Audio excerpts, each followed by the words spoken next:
Hello, and welcome to The Sleep Haunt. Let the lights fade low and settle into the quiet. Out on the highway, the night hums like a soft lullaby, stretching into a horizon that never ends. Roadside stations flicker like lonely islands between nowhere and somewhere.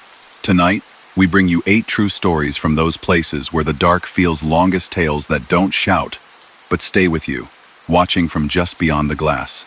If you're here to drift into sleep, let the rhythm of the road carry you, and follow these stories through to the very last echo. Before we begin, share your city and the time you're listening down in the comments. I'd love to know where you're joining us from. Story number 1. The first place sat a few miles off the main artery of the desert, where the land flattened into a plate of dim bronze, the stars looked chipped out of cold metal, and the station's canopy glowed like a small square moon. The attendant on duty, Evan, liked quiet shifts.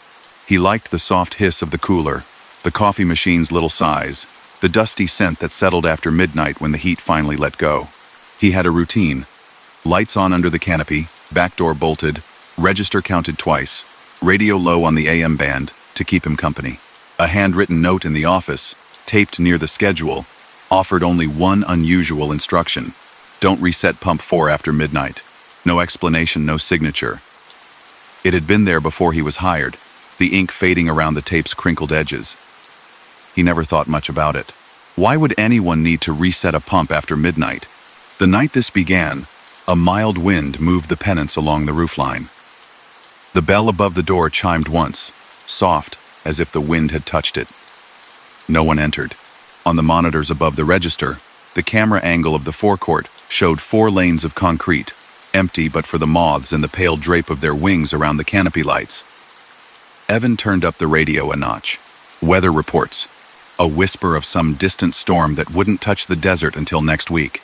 At 12:17, a trucker rolled in with a heavy sound that made the glass hum. The driver winked in a tired way, paid cash for coffee, and drifted back out. Around 12:39, a couple in a hatchback dusted with red clay pulled in to ask for directions. They were cheery and apologetic, the kind of out-of-towners who felt grateful for a lit place in the middle of a map that had stopped making sense. Then, at 1:03, the printer at the register fed a thin ribbon of paper on its own. The paper was empty. A blank receipt, crisp, curling in his hand. Evan frowned, tore it off, reset the spindle. The radio crackled and cleared.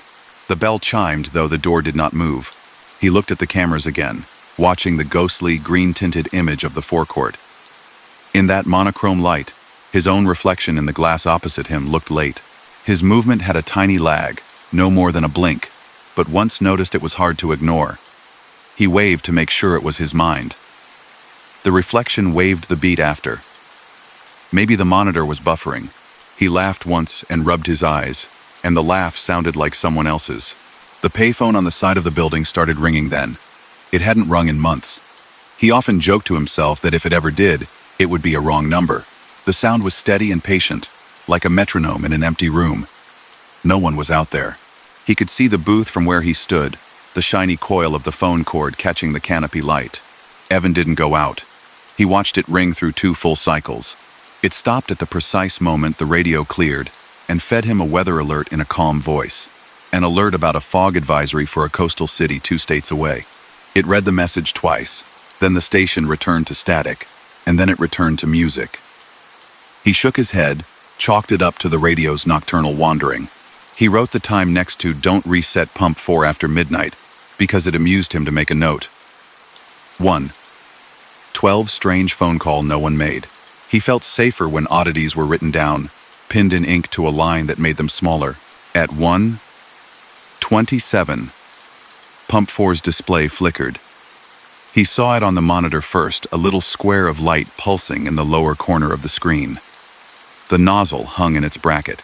The numbers on the display rolled slowly upward, 0.03, 0.07, 0.1, ticking as if an invisible hand squeezed the handle. Evan tapped the glass below the monitor. The pump kept counting, no fuel flowing, no motor hum. The printer woke and spat another blank strip of paper. He stepped out from behind the counter, keys in hand. The door's spring made its tired noise as he moved into the night. The heat that had baked the earth all day now rose in gentle waves. Crickets sang at the edge of the property. He crossed the concrete, the canopy lights painting a pale square world around him. At pump 4, he reached for the display. As his hand came near, the numbers froze. 0.33 and 0.11 gallons. The glass over the screen had fine scratches, like a phone that had been carried in a pocket with keys for too long. He saw his face bent and small in it. His breath made a tiny fog that vanished quickly. He glanced toward the highway. Nothing moved. The horizon had that weird distance that desert nights get, as if everything is folded far away, and the sky hangs a little lower than it should. He turned back, pressed the single button on pump 4 that reset the sail display to 0. He didn't think about the note until the numbers blinked, cleared, and the pump's internal coil gave a satisfied click. The bell over the door chimed as he was still outside. He spun toward the entrance. No one was there. The door sat closed, the little printed signs fluttering slightly in the breath of the air conditioner. The chime's echo faded. The payphone started ringing again, one steady peal after another. Evan stood still and listened. Chime, ring, canopy light buzz, cricket song, the soft, invisible sound of heat. When he went back in, the printer had given up a receipt without prompting. The paper had ink this time. The header read Oasis 1 Stop, the old name of the station that had been painted over before he'd been hired. The date line below read 8/19/1999. He stared at it until the numbers seemed to shift. The subtotal line held a little message typed where the numbers should be due, not reset, after midnight. He laughed again, but the sound had no humor now. He flipped the paper over to look for a prankster's signature. Blank. He checked the camera feed. In the grainy images, a car slid into frame and glided past the pump lanes as if it weighed nothing. It was there, and then it wasn't the kind of glitch that happens when lights and lenses don't agree. He rewound the feed and saw only the empty concrete. When he played it forward, the car was there again for a half second. A maroon sedan. The plate was smudged with a flare of light, unreadable. The radio let out a thin seam of static that shaped itself into something like words. He could not have sworn, in the light of day, that he heard them. But here, with everything at a pause, he felt certain. Stay inside, it said, almost tender, as if the station itself were learning language for the first time. At 2:07, the door chimed and a man stepped in. He was in his 50s, with a sun-faded cap and a trucker's posture. He bought a coffee and a bottle of water and stood by the counter a moment without moving, as if thinking of other words to say. He finally tapped his fingers once and asked if Evan had ever noticed odd things out there, gestures with his chin toward the pumps. Evan said, "Nothing you'd call a story." The man's gaze went to the security monitor. His face changed in a tiny way. "You keep the radio low," he said, more like it was advice than a question. Then he smiled to soften it. "Lyle," he added, tipping his cap. He spelled his name, with a receipt pen on the back of the blank slip, like a note from class. When he left, he took the cup of coffee and his water and drove off. But his taillights seemed to last too long, red lines dragging out behind him, as if the night could not swallow them properly. At 2:19, pump 4 resumed its counting. This time the numbers rolled in a smooth, steady pace. 0.44, 0.58, 0.71. He did not go outside again. He stood where he could see both the pump on the monitor and the door, his hand on the phone, and listened to the hush. His mind made pictures, the pump handle moving on its own, the hose twitching, the little gears in the display turning like a clock inside a clock. When the count reached 3.22, the printer near his elbow chirped. Another receipt fed itself out. The same old header. The same old date. The subtotal line had a new message. "I don't answer the phone." The payphone rang a third time. He let it ring until it stopped on its own.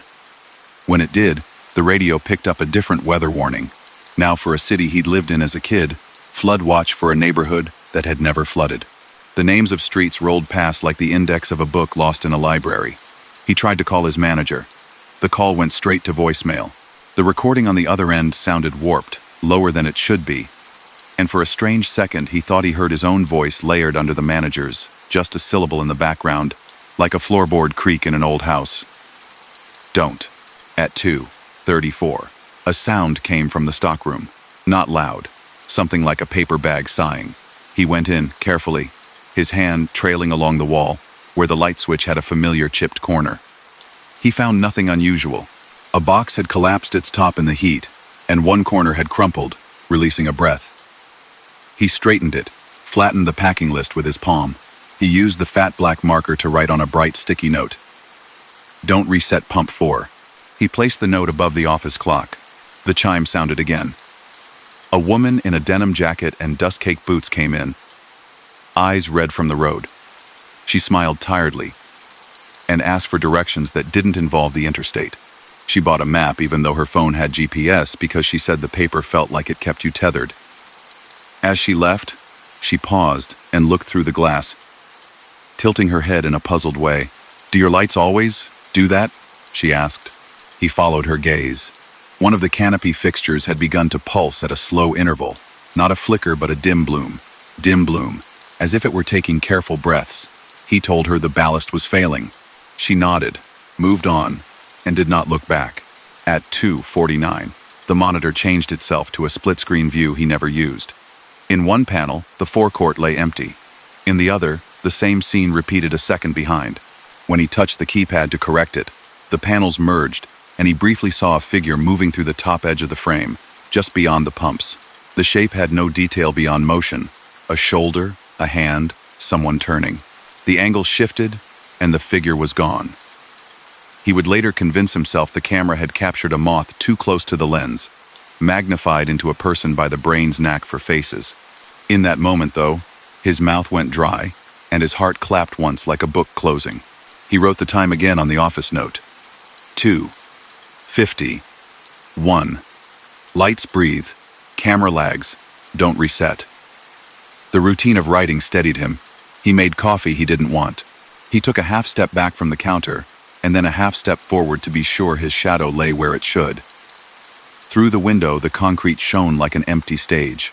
The road beyond looked infinitely patient. He thought of days as a kid when his mother would time how long he could hold his breath at the pool. The canopy's odd light pattern felt like that game, counting seconds, waiting for the end of a measure. He counted now. 1, 2, 3. Light. 1, 2, 3. Dim. The phone did not ring. The printer did not chirp. The pump display held at 3.22, unwilling to budge. At 3:07, his own name appeared on the new receipt. Not fully, not spelled out. Just the first 3 letters, as if someone who did not know him knew the start of his sound. He held the paper up to the light. The fibers answered nothing back. A small laugh escaped him again, and this time he recognized that sound as nerves auditioning for calm. Dawn comes to the desert in thin degrees. It does not arrive in a fanfare. It slides up from the edges, and by the time anyone notices, the sky has begun to pale from iron blue to a lighter metal. The first hint of it loosened the tightness in his chest. The radio found a clean station, and the news read itself in ordinary tones. The canopy light steadied. At 4:12, a compact car pulled in, pumped gas from pump 2, and went on without coming inside. The world resumed its regular grammar. At 5:02, he pulled the tape from around the old note in the office and replaced it with a fresh strip. He added his own line beneath in his neat block letters. Especially if you're tempted. He locked the cash drawer, turned out the coffee machine, and watched the sun lift enough to write a clear line on the concrete. The relief he felt was not a thing he laughed at. He carried it like a mug filled to the lip, careful not to spill. He didn't tell the manager. What would he have said? The pump that reads the future of receipts told me not to touch it? The phone that belongs to the year 1999 called to remind me not to pick up? He went home, slept, and dreamt something simple. The endless white squares of tiles on the station floor, and a stain that he could not mop away because every time he reached it, it slid a square farther. He considered quitting, then laughed at himself for letting nerves write his decisions. He returned the next night, and the one after. The same note greeted him. He greeted it back by tapping it with the cap of his pen like a superstition. One night he forgot to turn on the radio, and the station felt too empty, the silence ringing in an off-key way. He clicked the dial, gentle, and the AM band warmed in response. Once, at exactly 2:07, a receipt printed that simply said "Stay inside" in a font that looked tired of itself. Months later, after he'd moved on to a day job in town and the station had found someone else to tend it at night, he took a ride with a friend back down the long road. They weren't planning to stop, but as they drew level with the property, the canopy lights pulsed twice the way someone waves hello. He didn't point it out. He kept his eyes on the corner of the window and watched Pump 4's display catch the sun like a distant wink.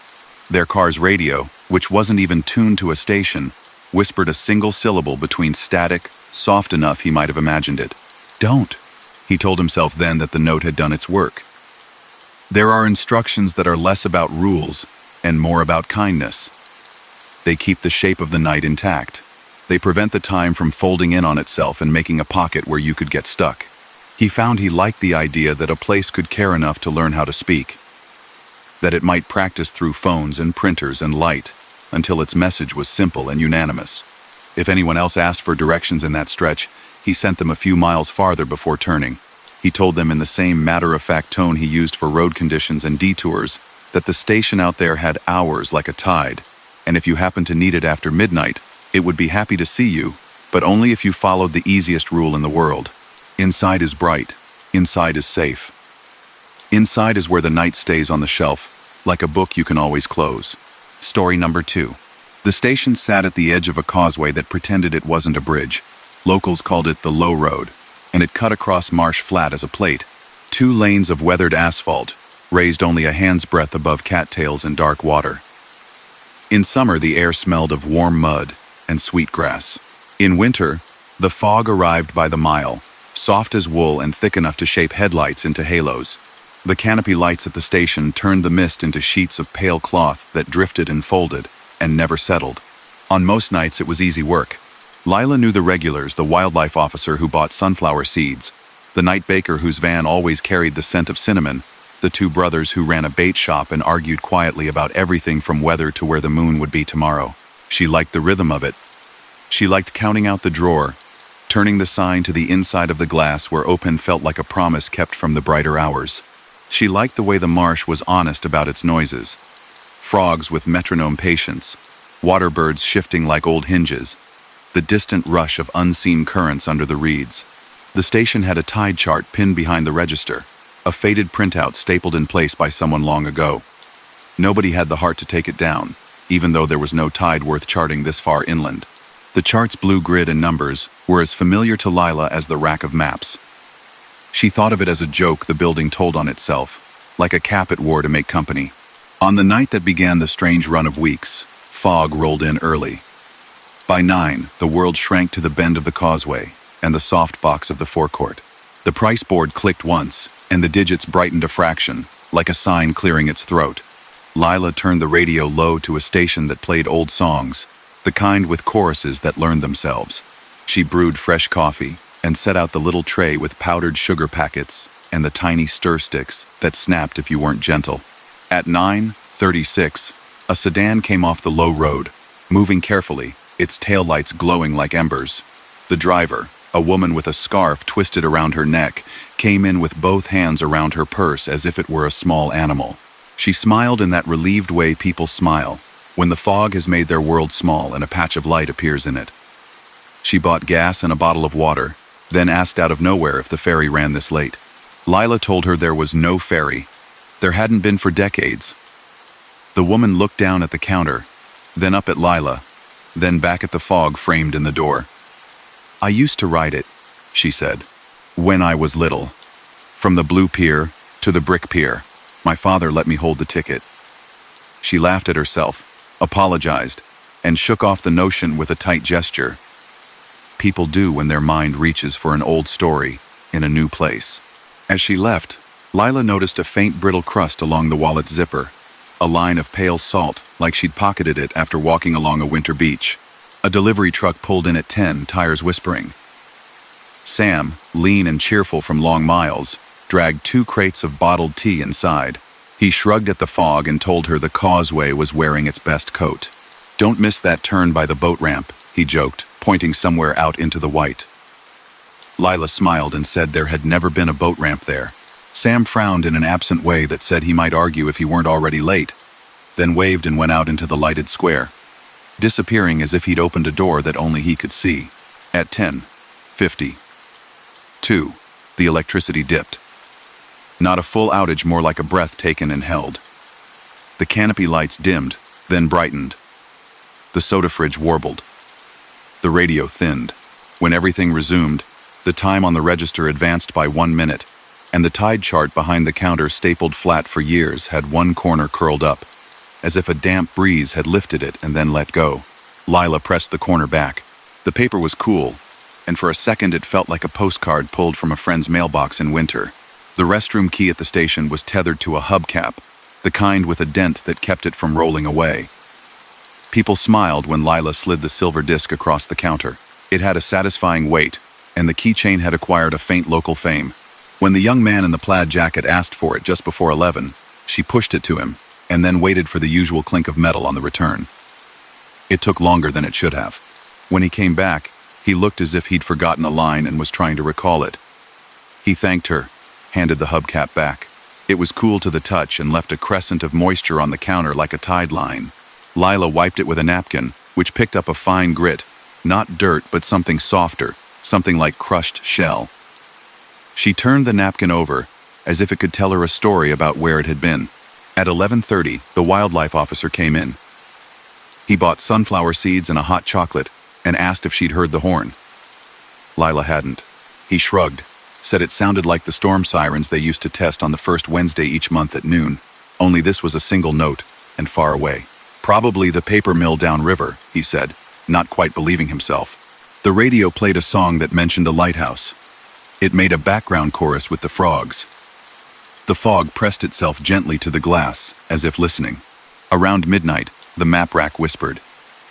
That's how Lila thought of the sound. A whisper made of paper. One fold shifted, as if a draft had passed, though the air conditioner was off, and the door was shut. One map slid forward, separate from the rest. Its glossy cover showed the county and, at the bottom, a small inset of the marshland where the causeway cut. The title font was dated and cheerful. At the very edge of the inset, where the road ended, a pale symbol marked a ferry terminal. Lila blinked. She fanned through the rest of the rack. The newer maps had no such mark. She put the old one back and felt the register of it inside her chest, the way a line of music you haven't heard in years can still pull a chord you remember. She told herself the map was old. There had been a ferry once, of course, when the low road washed out in spring rains and winters that froze the marsh into crumpled glass. It made sense that one copy had survived as a little time capsule. She thought of the woman with the scarf and her childhood ticket. It comforted Lila to place things in order, to tie them to facts and years. Her comfort was a neat thread. The night didn't tug on it yet. At 12:17, the pay at the pump screen on pump 6 blinked and saturated a pale sea blue, a color no other unit had ever shown. No one stood under it. The display wrote in plain block letters, "Please wait." Lila watched it on the monitor and on the glass through the window. No sale counted. No click of the pump's internal relay sounded. When she went to the door to lean out and look, the fog folded back just enough to reveal the pump and the thin halo of its display. She felt the night like a bowl turned over them, a curved roof placed low enough that everything within had been chosen, and everything beyond had been politely, firmly left out. When she returned to the counter, the radio had found a tone between stations. It sounded like a singing wire. She turned the dial a tiny degree, and a voice slipped into clarity. Not a DJ, but a public service announcement. The language was ordinary and precise, listing safe routes and advising caution about water levels over the planks at the Blue Pier crossing. Lila turned the volume down. She didn't know the pier, not by that name.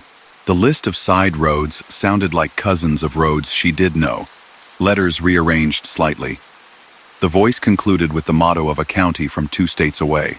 At 12:31, a man in a wool coat pulled in, eyes fixed forward like someone trusting the line of lights to braid him safely through. He bought a pack of crackers and looked around as if orienting himself in a room he'd visited once a long time ago. "Do you all still sell tokens?" he asked. He apologized when he saw her face. For the toll, he added softer, as if maybe saying it quietly would keep it from sounding foolish. Lila told him people used cards now, and that there hadn't been a toll since before she worked there. He nodded, and accepted that the world changes in detail while staying stubborn in shape. He went back out into the night, and for a moment as the door swung shut, she thought she heard a gull. Shortly after one, the mist thinned. It didn't vanish. It simply lifted in places, clearing small, deliberate windows that showed slender distances the far side of the forecourt, the sloped shoulder, a suggestion of the causeway vanishing into itself. In one of those windows, Lila saw the shape of a pier that could not be there. It was not a sharp image. It was the notion of beams and pylons, and a low rail. The way memory draws a thing without its screws. Light moved along it in slow steps as if the pier were breathing. She stood still and counted to 10 the way she had as a child when her mother asked her to be patient. The shape held through 8, and let go at 9. She blinked into plain fog and glass and her own reflection. She texted Sam on a whim. Weird fog. He wrote back a picture of his windshield spangled with drops, and the caption, roads humming like it's underwater. She smiled and laid the phone face down, as if covering a birdcage for the night. At 1:12, the station's old emergency horn, a squat gray cone on the roof that had not worked in years, gave one breath. It wasn't loud. It was like a throat clearing in a room of people who had all agreed to be quiet. The wildlife officer, making his second round by then, turned his head as if following a string tugging his ear. You hear that? He asked. Lila nodded. No one mentioned it again. It was a small fact that would sit on the shelf with other small facts and gather a delicate, shared dust. There was a board by the door for community notices, lost mittens, piano lessons, church suppers. For months, a hand-lettered flyer had hung there advertising a yard sale with exacting hours and promises of good lamps. Sometime between 1 and 1:30, the board changed itself with the modest certainty of a clock, moving a minute hand. The yard sale flyer had gone. In its place, a crisp sheet announced safety information for elevated water, with a map of routes marked in blue dotted lines, and a phone number with 3 more digits than any local number had ever required. Lila reached to straighten it. Her hands loved to square corners, and the paper felt cool and damp at the edges, like it had been printed in a room with the windows open to a foghorn that took its time. Around 2, the fog relented enough to release 2 bicyclists. They wore reflective vests and had lights bright enough to paint their own halos. They came in smiling, soft-footed in their cleats, happy to be inside a square of warm air. They bought hot chocolate, and one of them asked if he could fill his bottle at the sink. As they drank, the taller one glanced toward the glass and said, offhand, "Did they fix the other dock?" The other shook his head. They never fixed the other dock. They laughed like people who believe a thing will always break and always be mended and always break again in the same place. When they left, the station felt emptier than it should have. Their voices went with them and left a clean outline. The hubcap key asked for attention again. Lila slid it across the counter to a man in a denim jacket. He took it gingerly, like an offering, and she felt a faint tug of worry, for a reason she could not name. He was gone a long time. The place behind the counter where she tended to stand and lean had worn a little pattern in the mat, a ghost of her foot and the angle of her hip. She stood there the way you stand, and pick up one item, then another, organizing by habit alone. When he returned, the key was colder than metal should be inside on a night like this. The tooth of the key had a slickness to it, as if it had been dipped and dried. She didn't ask. He didn't say. He bought a roll of mints, nodded, and moved back into the fog, which made room for him and then closed. At 2:23, the price board out by the road did something she had never seen. Its digits rolled not to numbers, but to letters. Lila didn't see the change. She saw the horizon become a little brighter and checked the camera out of reflex, and there it was, the board spelling 2 words in a tidy electric alphabet. Slow water. She went to the door without meaning to. The fog smelled faintly of brine. She could tell herself that smell belonged to the nearby river and the tidal marshes farther down. That salt rides a long way on the breath of night. She wanted that to be enough. She stood and watched the board flick back to numbers as naturally as a blink. The old tide chart curled again, This time, when she smoothed it, a pencil mark she had never seen touch the grid, just a soft line drawn to mark the very hour and this very night. The mark did not look old. It looked like the hand that had made it had been careful and a little tired.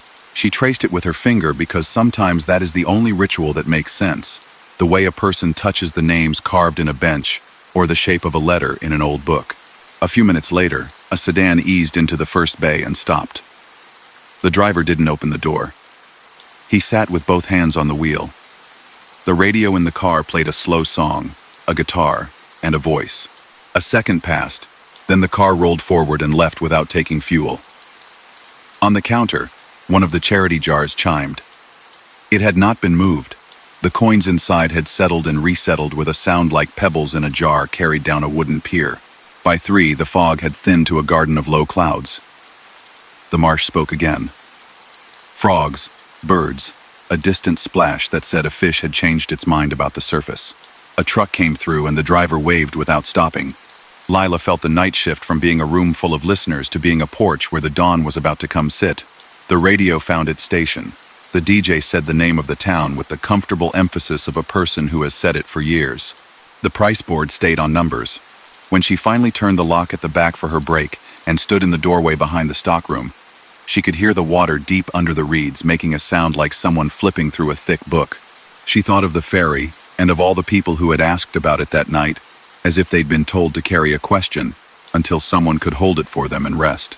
She thought of older maps and the way old names stick to land, like seashells stick to ladders left on docks.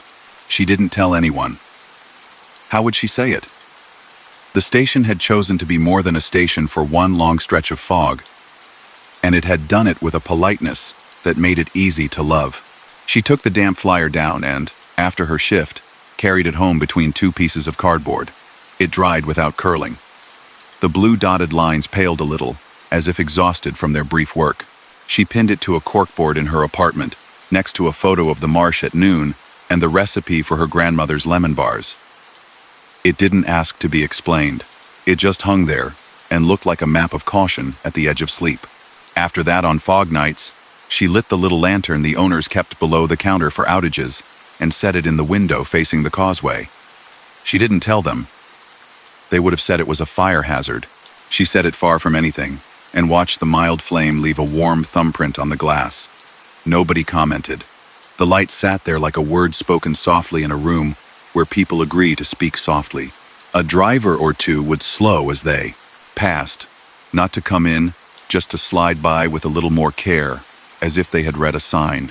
There were no dramatic endings. The low road remained itself honest, flat, stubborn in winter. The marsh continued to keep its language, and now and then it added one more shared word to the vocabulary of people who passed through. If anyone asked for a ferry in the years that followed, it was seldom and always with a half smile. Lila would smile back and say, "Not anymore," and then wait, and then add, "But there's always a way across if you take your time." She did not know if that was true. She liked the sound of it anyway. It felt like the right size of hope for the place they were all standing. And on a handful of nights each year, when the fog came up the same way it had that first time, she would hear a single, kind note from somewhere out beyond the lights and see the price board flicker as if someone had brushed it with a hand as they passed. The tide chart stayed pinned and mostly behaved. The hubcap key sometimes felt cooler than it should. The marsh, unbothered by any of it, moved on with its patient work, carrying the minutes along beneath reeds and past pylons that no longer had to hold themselves above water. Someone asked her once, long after, why she liked the night shift. She said the same thing she always said, because you get to see the small things do their work. She didn't explain further. People nodded and told her they understood. Maybe they did. Maybe understanding wasn't even the point. The light was warm. The road was quiet. If a gull called on a windless night, it was just the sound of a door somewhere out in the fog, closing gently where there wasn't a door anymore. Story number 3. The station lay by a ribbon of highway that cut the plains in a straight line, a ruler's mark through fields that changed colors by season and sky. In the day, wind turbines swung their arms slow and dependable on the far horizon. At night, their red beacons blinked like patient eyes counting time. The canopy lights drew a clean square around the pumps, and the dark beyond it pressed like soft felt. Trucks came through in long intervals and approach, a low thunder, taillights shrinking to embers, then nothing again but the hum of the ice chest and the light buzz that sounded like summer even in winter. Raina worked the overnights because she liked the through line. She liked the way the hours stacked themselves without demand, each one with its own small requests. She knew where everything lived: the wiper fluid under the front counter, the keys behind the pegboard, the extra cup sleeves stashed behind the coffee machine. Her favorite part of the store was a small shelf that most customers never noticed, tucked beside the office door where the camera didn't bother. It was unassuming, built by the previous manager from pale wood and a little too much varnish. A handwritten sign in tidy cursive labeled it "Lost, Found." Nobody remembered when it started. People leave things. The world is a trail of forgotten gloves and mugs and single earbuds. The shelf became a harbor for such items. Each found piece sat with a little index card beneath it, and each card had the same neat handwriting from years before: a date, a time, a place. Pump 3, 11, 7, 1, 12 a.m. Under a navy knit hat with a small snag. Men's room, 2, 21, 3, 3 a.m. Beneath a key fob with a rubber fox. The manager who'd made the shelf had been named Tally, and even after he retired, his card stayed, little white anchors holding tiny facts in place. On Raina's first winter in that job, the shelf began doing something it hadn't done before. The first time, she almost missed it. It was a Tuesday. Quiet. The kind of cold that makes everything sound far away. At 12:18, she was refilling the coffee stirrers when the bell above the door chimed, and a man came in with that look of someone who's just now realizing he's misplaced something. He patted his pockets in the universal dance of loss. "Phone?" she offered. "Wallet?" He shook his head, worried, and said, "Ring." He explained in that apologies-all-over voice that it had slipped off somewhere between the pump and the driver's seat, and he'd crawled around the mat without finding it. "It's nothing fancy," he added quickly, like he was embarrassed it wasn't worth more. "Just plain silver. But I've had it forever." Raina told him to wait where he was warm, and that she'd have a look. She went out, breath making small clouds, scanned the concrete, checked the trash can, the narrow shadow under the curb. Nothing. When she came back in, he looked both hopeful and resigned at once. She shook her head. "Leave a number," she said, sliding a scrap of paper across. "If it turns up in the sweep, I'll call." He nodded, wrote quick, thanked her. He had his hand on the door when she glanced toward the small shelf. Not because she expected anything, but because she always did. The habit felt like knocking on wood. There, resting on the top left spot, sat a plain silver ring that hadn't been there 5 minutes before. No card beneath it. The metal had a dull, worn glow. The warmth of something held often. Raina stood still the way you do when a glass begins to slip and you hope not moving will change gravity. She didn't like to be dramatic. Explanations were the friend of calm. She told herself a coworker must have found it earlier and set it down without a card. She picked it up. It was cool and light, and it had a tiny nick on the inside, like it had once been dropped on tile and survived. "This it?" she asked, the tone deliberately light, a joke at her own expense. The man's face changed with a relief that belonged to older rooms and older stories, the kind of relief that makes thank you sound brand new. He slid it back on his finger. It clicked home like a well-fitted lid. He left with his shoulders a little higher and his head a little steadier, and the shelf watched the door without comment. Later, when she straightened the index cards and nudged the items back in line, she found a card she hadn't seen before tucked under the lip of the wood. The handwriting was the same tidy print Tally had used, but the ink was a little paler, as if it had been written with a pen that didn't want to start at first. "Ring," it read. "Pump 4, 12, 13 a.m. The time was 5 minutes before the man had walked in. The second time, a week later, it was a child's book with a bend on the last page. The card under it read, "Booth 2, 11:50 p.m. But the late-night couple with the sleepy toddler didn't enter until midnight, and it was the toddler who reached for the book, as if she recognized its cover from a dream. The third time, the shelf produced an old road atlas, the kind with its cover held on by a strip of silver tape, and in the margin of a page mapping 3 counties away, someone had circled an exit with a coffee-stained ring. The card was a soft warning: exit 214. 2. 7 a.m. At 2, 6. A driver staggered in, too awake, too bright, elbows sharp with nerves. He asked if there was a way around a stack up at that very mile marker. Raina slid him the atlas like she was returning a book to its reader. He held it like it weighed more than paper, and his thank you landed like a footprint in snow. Visible, quiet, staying a while. Once she noticed it, she couldn't unnotice it. The shelf was polite about its interventions. Things did not appear with theatrical flourish. They simply were there, as if they had been set down out of view and revealed when you remembered to look. Sometimes the tag was clear keys, sunglasses, a worn trucker cap with its bill shaped by someone's strong thumbs. Sometimes it was stranger, and the cards leaned toward suggestion rather than instruction. "Stay," one said once, beneath a blinking bicycle taillight that no one ever came to claim. "Slow," said another, tucked under a bright scarf that had materialized with a faint smell of rain. She told no one, not because she feared being doubted, but because the shelf felt like a conversation that would go quiet if too many voices leaned in. She did, however, begin to adjust small habits. She checked it on the hour. She straightened the cards with a care she reserved for the delicate things people trusted her with: the card tray, the tiny drawer of foreign coins that customers dropped with a smile because they liked the feel of leaving a little mystery behind. She talked to the shelf under her breath sometimes, the way you talk to a houseplant you don't want to admit you're attached to. "You've got a good memory," she would think at it. "You keep good time." On an early spring night when storms paced the far counties and stayed politely away from the station, the shelf filled itself in an unusual way. Around 1, a hush fell. Not silence hush. Trucks thinned. The turbines went on, blinking, patient.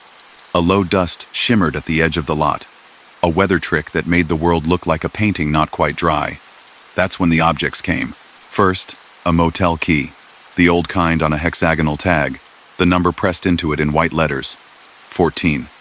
Then a small flashlight, scuffed but working when she clicked it. Then a pair of reading glasses in a velvet case, a single leather glove with stitched initials, a dog-eared postcard of a canyon under a bluer sky than this one. Each arrived with its tiny card, and each card had a time written just ahead of the hour they were living through. Raina stood back, a respectful distance, and watched the shelf compose itself like a desk before an exam pencil sharpened, eraser clean, margins cleared. At 1:22, a family came in, rode, weary and kind. The father patted his pockets with a small frown. "Room key," he muttered. The mother shushed a child with a tired song. Raina held up the hexagonal tag. "Found this by pump 5, she lied softly, and the relief on their faces made lying feel more like caretaking. They bought hot chocolate to split 4 ways. The father said he'd had the tag for years, a joke with his wife about never losing it. He raised his cup in a toast to routine. At 1:36, a woman leaned across the counter and asked if Raina had a tiny light, something she could use to check a tire without waking the whole car. Raina handed her the scuffed flashlight. She returned it with gratitude and left it on the counter as if it belonged here. The shelf did not ask for it back. It sat there with its card like a book on loan that would find its way home when it could. The night continued with these small courier jobs. The shelf's work was attentive, oddly calm. Raina felt like a stagehand moving props, with a devotion the audience might never know. Sometimes she caught herself smiling, not widely, but in that soft way people smile when a mechanism they don't need to understand works without complaint. Near 3, the highway thinned to near nothing. The price board blinked and recentered itself. The radio found a station that played the kind of instrumentals that sounded like noon on an old television channel, interrupted by weather readouts for towns with names that ached a little with their own geography. The shelf rested. Only one item remained without a claimant. A watch plain, sturdy, with a leather band, and a face rubbed pale at the edges, where sleeve cuffs had passed 1,000 times. On the back, a tiny engraving. To Jay. Keep good time. The card beneath it was blank, except for a time written very precisely. 3:18. Raina checked her own wrist. She wore no watch. She checked the wall clock above the cooler. 3:11. The watch on the shelf ticked a fraction slower than the wall clock, or maybe it only seemed so because she was listening. and listening changes how time behaves. She wiped the already clean counter. She refilled the stirrers that didn't need refilling. She stood and listened to the hum, as if it were a low choir holding one note. At 3:17, a car rolled into the lot. It didn't pull to a pump. It coasted to the far edge and stopped, nose toward the open fields. A woman got out and walked to the glass, not to come inside but to look in, like someone peering into an aquarium at night and deciding whether the fish might be awake. Raina lifted a hand. The woman lifted hers in reply and held up a small child, asleep, all limp warmth and floppy limbs. The child's head tipped toward the floor, and the mother adjusted the blanket with one hand. And the whole thing had that precarious balance of love and tiredness. Something heavy passed the highway with a wind that trembled the windows. A long trailer, maybe, taking the far lane too fast for this hour. It didn't come near the lot, but the pressure made a ripple through the square of light and out across the flat dark. On the shelf, the watch ticked to 3:18 and fell onto its card. It didn't fall far. It made a sound like a fingertip tapping wood. The sound was small, but in the hush its size was just right. The woman glanced toward it, a reflex to any sound near your sleeping child. She shifted her grip a fraction and the blanket settled better. The child slept on. The heavy air from the highway folded itself back to neatness, as if hands had smoothed it. Raina picked up the watch, and the engraving caught the light. The tiny letters neat as a whisper taught for the first time. The woman came in finally, bought water, a pack of crackers, a small stuffed animal she could clip to the car seat. She asked if there was a place to pull over nearby and sit for a bit, somewhere quiet. Raina told her about a turnout a mile up that looked toward the turbines, where the breeze kept bugs away and the world felt a fraction wider. The woman smiled the grateful smile of someone who had been handed a step on a staircase they couldn't see from where they were standing. She glanced at the watch without meaning to, the way a person glances at a clock to reassure their evening.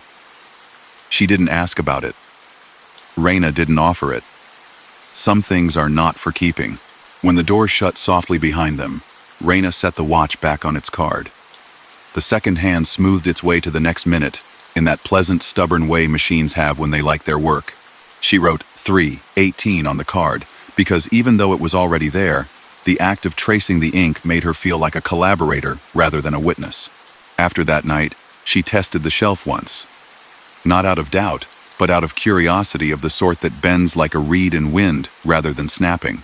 She brought in a key she had found in the parking lot days earlier, a blank brass thing with no tag and no distinguishing marks. She set it on the shelf. Nothing happened. No card appeared. No owner arrived with the key's imagined history ready to be told. It lay there for weeks, becoming a bookend for lighter items. She liked that. It meant the shelf was not a prankster or a slot machine. It chose, and choosing is a kind of care. The only person who ever remarked on the shelf in a way that felt like recognition was an old woman who wore a wool coat even in mild weather. She came in with pins holding her hair away from her face, and a look like she expected good manners from the world, and was willing to meet it halfway. She stood by the shelf without touching anything, reading the cards as if they were lines in a poem. "That's a good thing," she said finally, and her voice made the store sound gentler. "Places that remember are worth stopping for." She bought 2 candles and matches, and said the road was long, and she liked having light she could strike with her own hand. When she left, she patted the shelf twice like a dog she'd known for years. If Raina told anyone anything, it was this: take a second, even if you're late. She said it at the register, when people apologized for making conversation. She said it when a teenager sighed because his friends were waiting in the car and he wanted to be done. She didn't make a sermon of it. She kept it small so that it could fit into a pocket without breaking. A second is where a lot of life lives. It's where you look back at the pump nozzle and make sure it's returned. It's where you take the ring that appears out of nowhere and put it where it belongs. It's where a watch falls and something small adjusts, and the night passes without fanfare and the turbines blink their slow reply to each other across the fields. Sometimes she'd come in at sunset to cover an early shift and catch Tally, who still stopped by on Thursdays.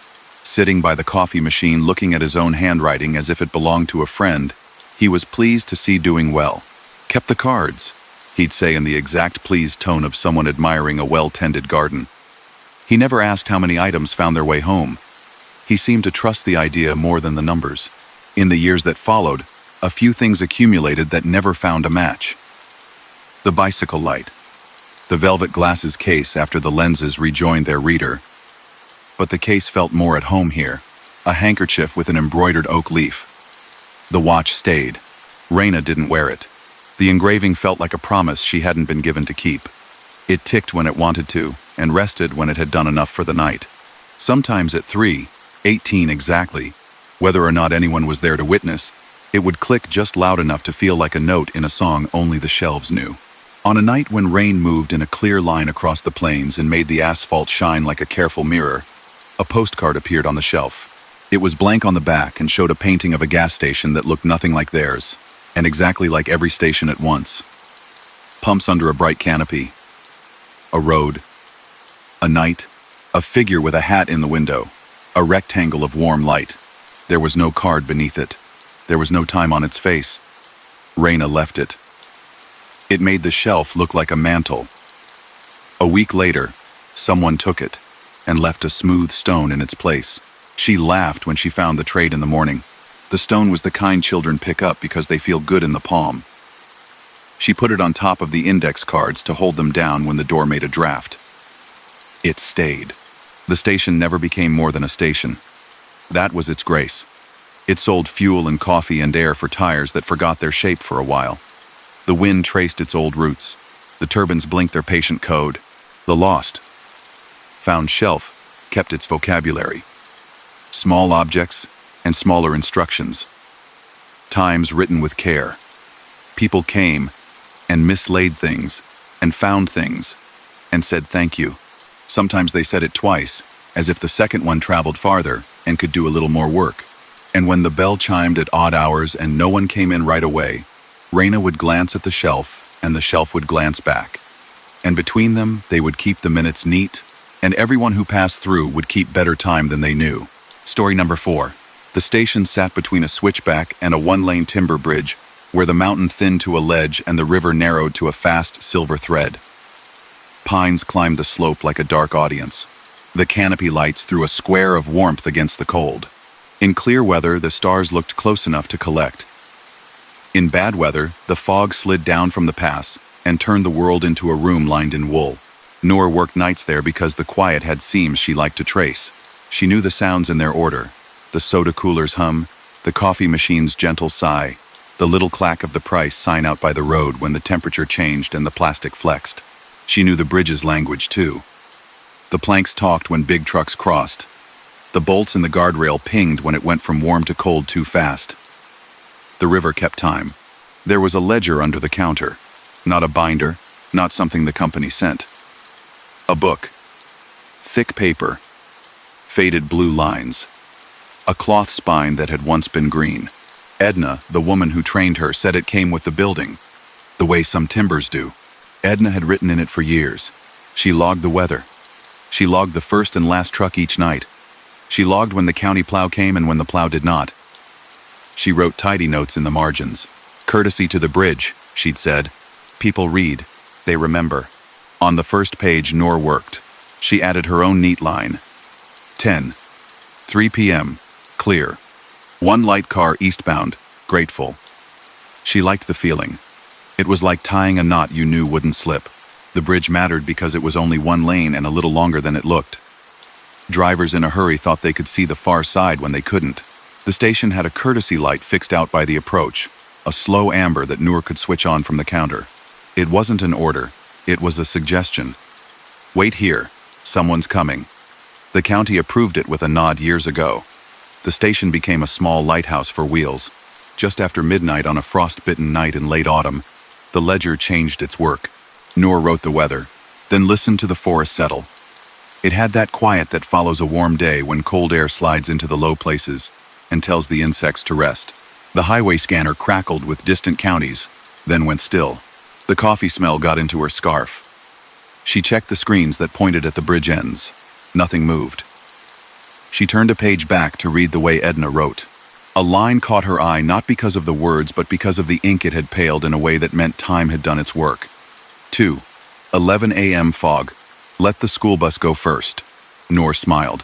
Kind instructions had a good aftertaste. She turned the page. The pen she kept at the ledger's clip sat where she left it. The fresh lines were blank. Then the top line wasn't. 12. 12, it said, in the same tidy hand Edna had used for decades. Silver SUV. Roof box. Wait. Noor looked at the door. She looked at the clock. 12. 8. She breathed out slowly into the warm glass of the counter and used her sleeve to erase the tiny cloud her breath had left. She told herself a good story. Edna liked jokes. She must have come through in the evening and written a prompt as a welcome. The thought floated, light and reasonable, until the clock crawled toward the number on the page. At 12. 12, a silver SUV rolled down from the switchback.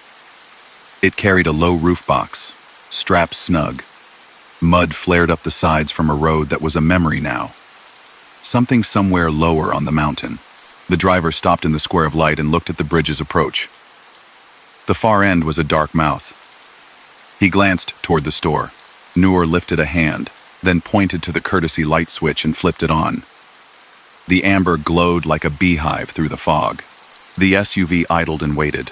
2 minutes later, a logging truck crept into view from the opposite side and eased across. The timber on its bed reflected the canopy glow like dull old coins. The driver dipped his lights in thanks as he passed. When the bridge was clear, Noor flicked off the amber. The SUV moved on. The driver's wave was hesitant. Like a person waving at the end of a small story he didn't know he'd been in. Noor looked back at the ledger.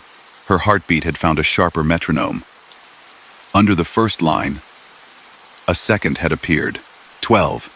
24. Blue sedan. Don't wave. She watched the minute hand slide.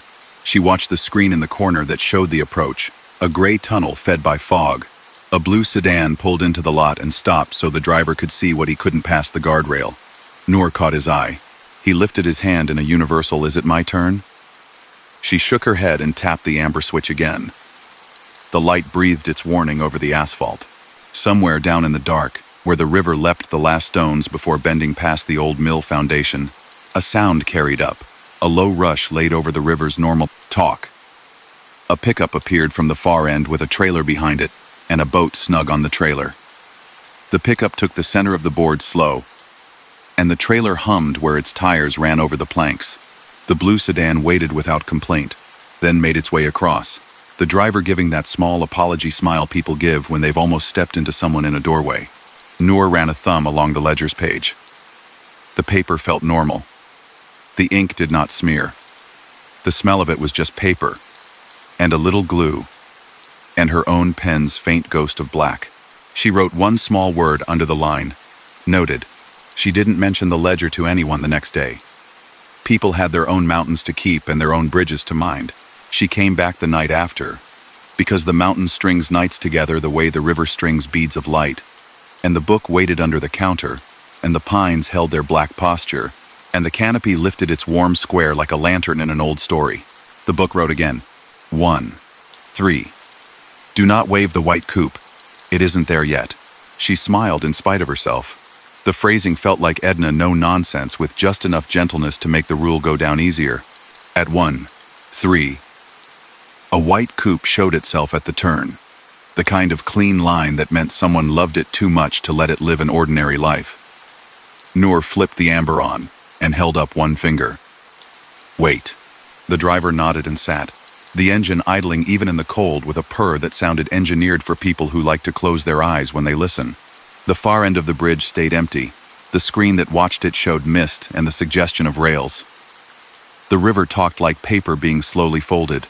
Noor stood still and listened for what might also be there, the clank of chains on a tire, the thready hum that meant a motorcycle had put a coat on for the night.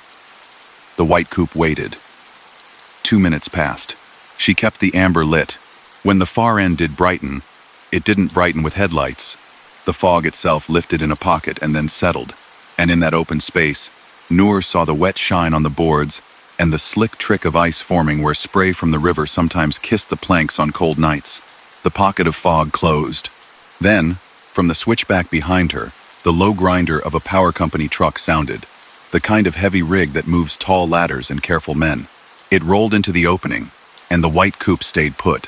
When the truck had cleared the last bolt, and the bridge had relaxed its shoulders, Noor flipped the light to dark. The coupe crossed. She wrote one more word in the margin in her neat hand. Thank you. The book carried on like that for a month. Some nights the lines were few. Some nights the page was a list that read like a polite script for a night, with too many stories all trying to happen at once. 12, 40, 2 motorcycles, wait for the order. 1, 15, plow, let it clear the crown. 2, deer, no light, just ears. 2, 26, slow the bus. She found the rhythm of it. She trusted the signals and the switch and the way drivers read a small kindness more readily than a shout. Once, on a night that held the smell of metal before snow, the book wrote something for the inside of the store. Lock the back door, it wrote at 1:50. Noor checked. It was already locked. Because she was a careful person, she checked anyway. She pressed her palm against the cool metal and felt the good feedback of a latch taking its job seriously. A minute later, the wind shifted. The back alley made its hollow song. A delivery bin moved just enough to scrape. She smiled at herself for letting the simple sentence gather weight, and then smiled again when the simple sentence felt like company. There was a dog who made the station his winter address, Cedar. He was the color of dry needles and careful ash. He kept to the edge of the light and liked to sleep behind the ice machine because it hummed in a way that said, "If the world will sing, let it be low and dependable." Cedar didn't bark often. He was one of those dogs who listens in paragraphs. On nights when the book wrote fast, Cedar lifted his head before the headlights appeared. He watched the bridge the way a person watches a pot on a stove. Not because you think it will boil faster, but because looking makes time feel like it has a hand you can hold. One storm, the ledger woke early. Snow came without drama. 1 grain at a time. The mountain does that.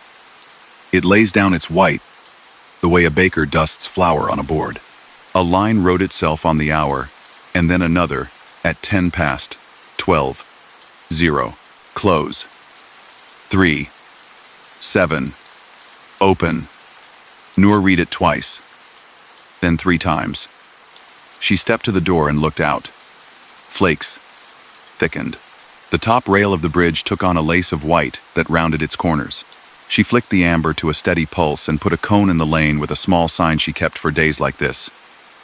Bridge paused. She liked that language. It felt like the difference between ending and rest. Drivers accepted it. Some turned off their engines and sat with the heater on low. A few came in for coffee, a chocolate bar, a story. They asked when the plow would figure the pass out. Noor answered with the truth she had. No telling, but the river is patient, so we can be too. The ledger's 3. 7 felt like a prayer to the minute hand. She prepared to be wrong. Being wrong was a thing you practiced, so you could do it without making a mess. At 3, 6, the plow's lights crowned the upper curve, and the engine filled the cut. It threw a clean swath down the bridge in a single pass. Noor flipped the amber dark and placed the cone back by the door. The drivers went, line by polite line. She wrote in the margin, "Good call."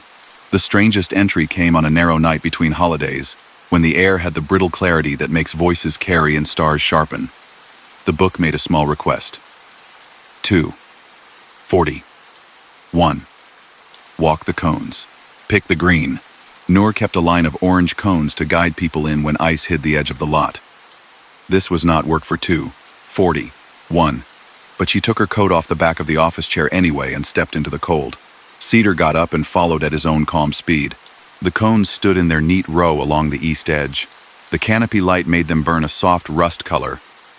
One of them showed a different hue under the snow's dust. A faint sea green where the plastic had faded unevenly. Noor lifted it and found a coin taped under the rim with a neat piece of blue painter's tape. The coin was an ordinary dollar coin, the kind with a woman stepping forward, hair loose. The tape had a date in tidy pen, 2:50, 1. She carried it inside. At 2:50, 1, a man came in with a baby in a sling, and it looked like he was doing a good job pretending to be less worried than he was. This is a strange ask.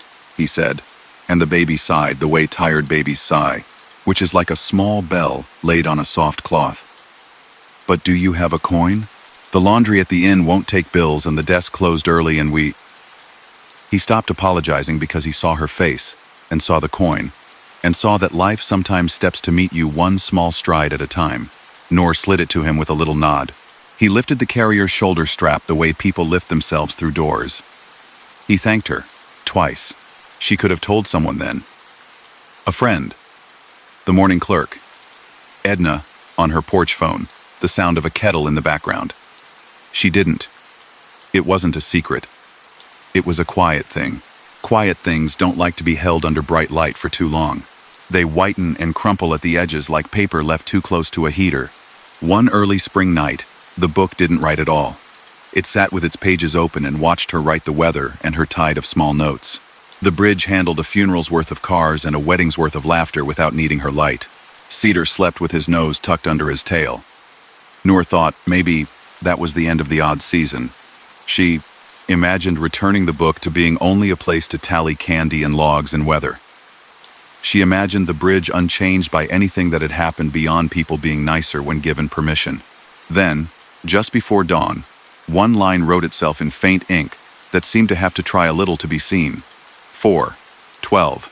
Stand by the sign. Noor stood by the sign at the edge of the lot, the one with the arrow and the gas price and the small plastic letters that told you when the coffee was fresh. She could hear the river more clearly there. It was a low roofline of sound. The pines tucked the wind into their coats and let it out again. The world was more blue than black. A car came down the switchback too fast. You could tell fast even before you could read the speed. The posture of a car gives it away. Noor stepped into the square of the amber light and lifted a hand, flat palm, the oldest gesture. The driver saw a person next to a sign instead of an empty bridge, and he eased. He eased enough. A patch of ice at the near end showed its trick, and then lost it. The car corrected gently. It made the crossing without drama. When it reached the far rail, the driver tapped his horn twice, a small language that meant, thanks, and also I see you. She lifted the hand she had not lowered. Cedar swished his tail against the base of the sign twice, as if translating. By summer, people stopped needing the light. The mountain thawed. The river lost its edge of glass and kept it silver. The book still lived under the counter. Noor wrote the weather in it because it felt wrong not to. She wrote when the first bats showed under the canopy and when the county replaced the guardrail bolts. She wrote that Cedar liked the shade under the soda pallets and that he learned to drink politely from the hose without making a game of it. A page or two a week dressed itself in her ink. The rest stayed patient. In autumn, when the first frost left a sugar on the pump handles and the breath of the river began to reach farther up the slope, the book lifted its pen again the way an old musician warms a reed. A line appeared as Noor turned the open sign to face the pines, and the dark, and the long road from the pass. 12:1. Welcome back. She laughed, the quiet kind that let the coffee keep its steam. She put her hand on the cool cloth spine in a brief gesture that made no sense, and every kind. She would be here. The bridge would be here. The river would keep its careful count. The page would take the ink it wanted and leave the rest. When drivers asked why the amber blinking sometimes started before they could see why, she said the same thing every time. The mountain knows the order.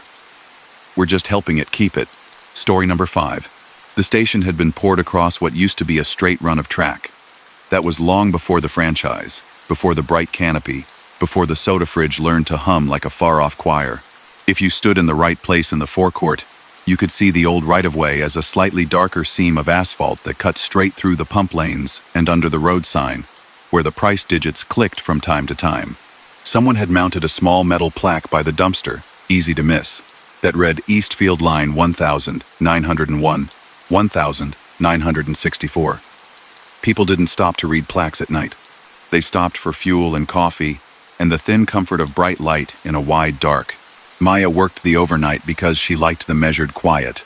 She liked the canopy's square of glow in the middle of prairie, the ruled line horizon in every direction, the way the wind moved the grass into slow conversations with itself. Trucks came through, bowed their heads under the canopy and moved on. A handful of regulars knew her name, the farmer with the battered pickup and the girl who drove an old wagon with a soft exhaust note and a trunk full of theater props. The rest of the night belonged to the humming machines, the high shelf of maps, the smell of coffee that stayed even when she washed the carafes twice. On the first Wednesday in June, the station began to keep a different kind of time. It started with the little bell by the door.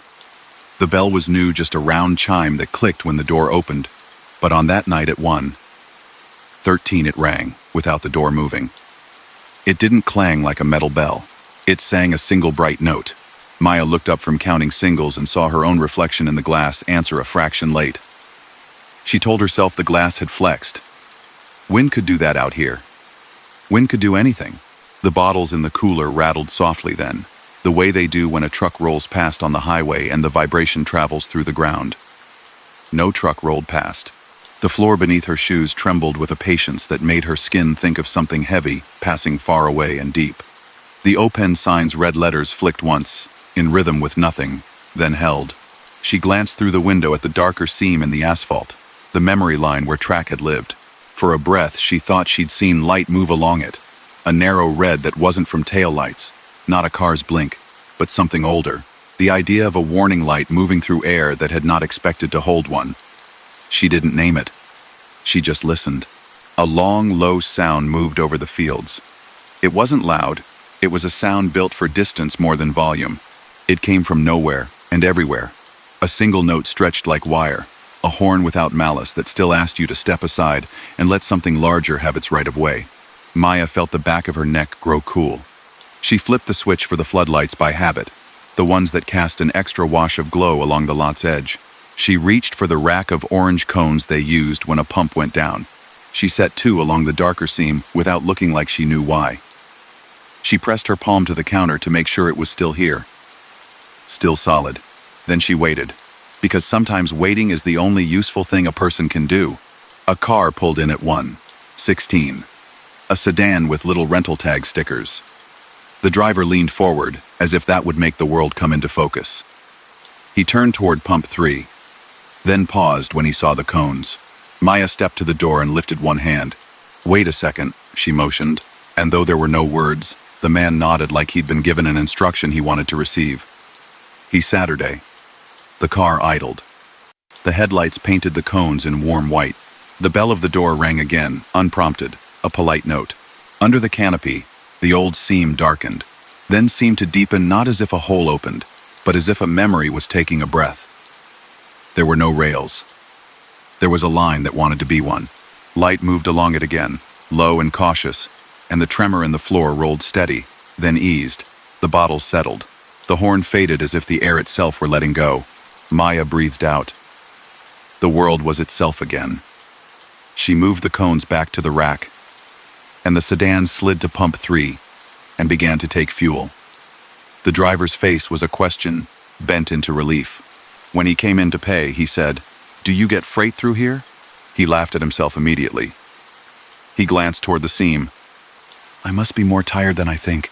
"Sometimes," she said, because it felt true in a way that didn't depend on facts. After he left, she went to the office where the old things lived. A stack of safety manuals, a lost mop head, a framed photo of the ribbon cutting when the store went franchise balloons, a man with a giant scissors, a date she hadn't been born for. Behind the photo, she found the thing she was looking for and hadn't known she was. A field guide to birds, no. A binder of receipts, no. A thin booklet with a cover gone soft at the corners.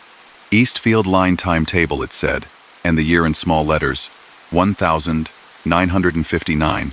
She took it to the counter and spread it out as if she were dealing cards. Rows of towns she didn't recognize unfurled, their names in neat columns, eastbound and westbound. Freight numbers, and something called a milk run. A line down the middle of the page marked the station name that used to live here. 1:14 a.m., read a small number beside a small dot. She looked up at the clock she had consciously not checked earlier. It read 1:20. She smiled because the world often liked a joke more than it admitted.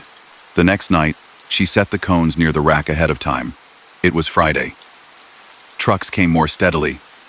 The turbines in the distance blinked their careful code to one another. At 1:12, the little chime tried itself again.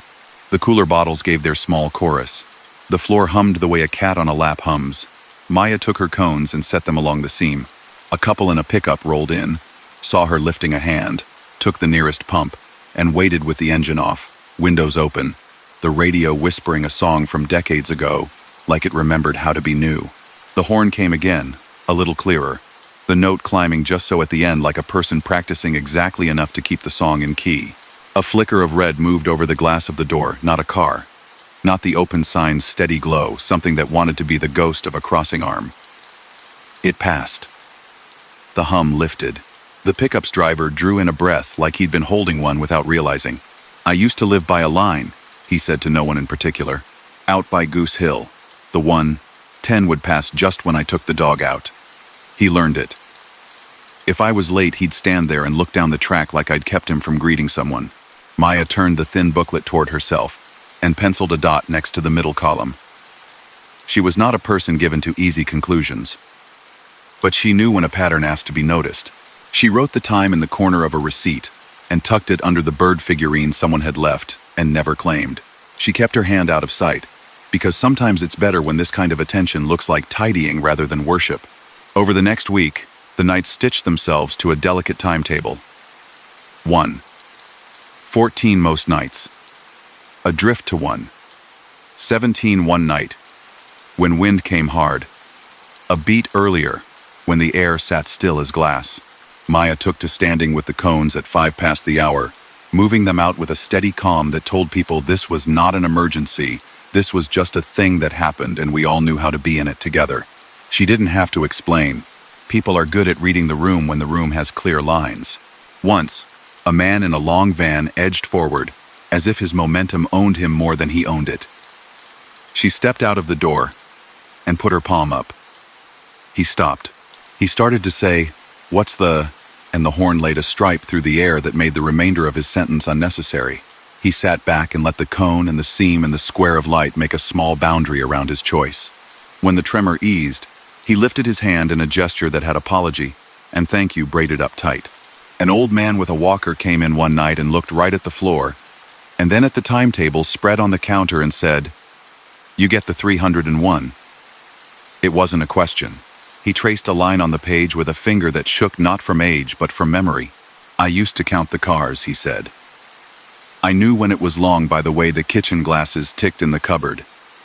He bought mints and paid in change. Slow, careful. When he left, he stopped on the seam and stood there, as if listening for footsteps in an empty hall. He nodded to no one and went on. Not everything aligned with kindness. One night just before 1:14, a tanker pulled in, took the far pump, and stopped exactly where the seam ran beneath his back tires. Maya lifted her hand. The driver didn't look. She stepped out, crossed the concrete, and knocked on his window. He cracked it 2 fingers.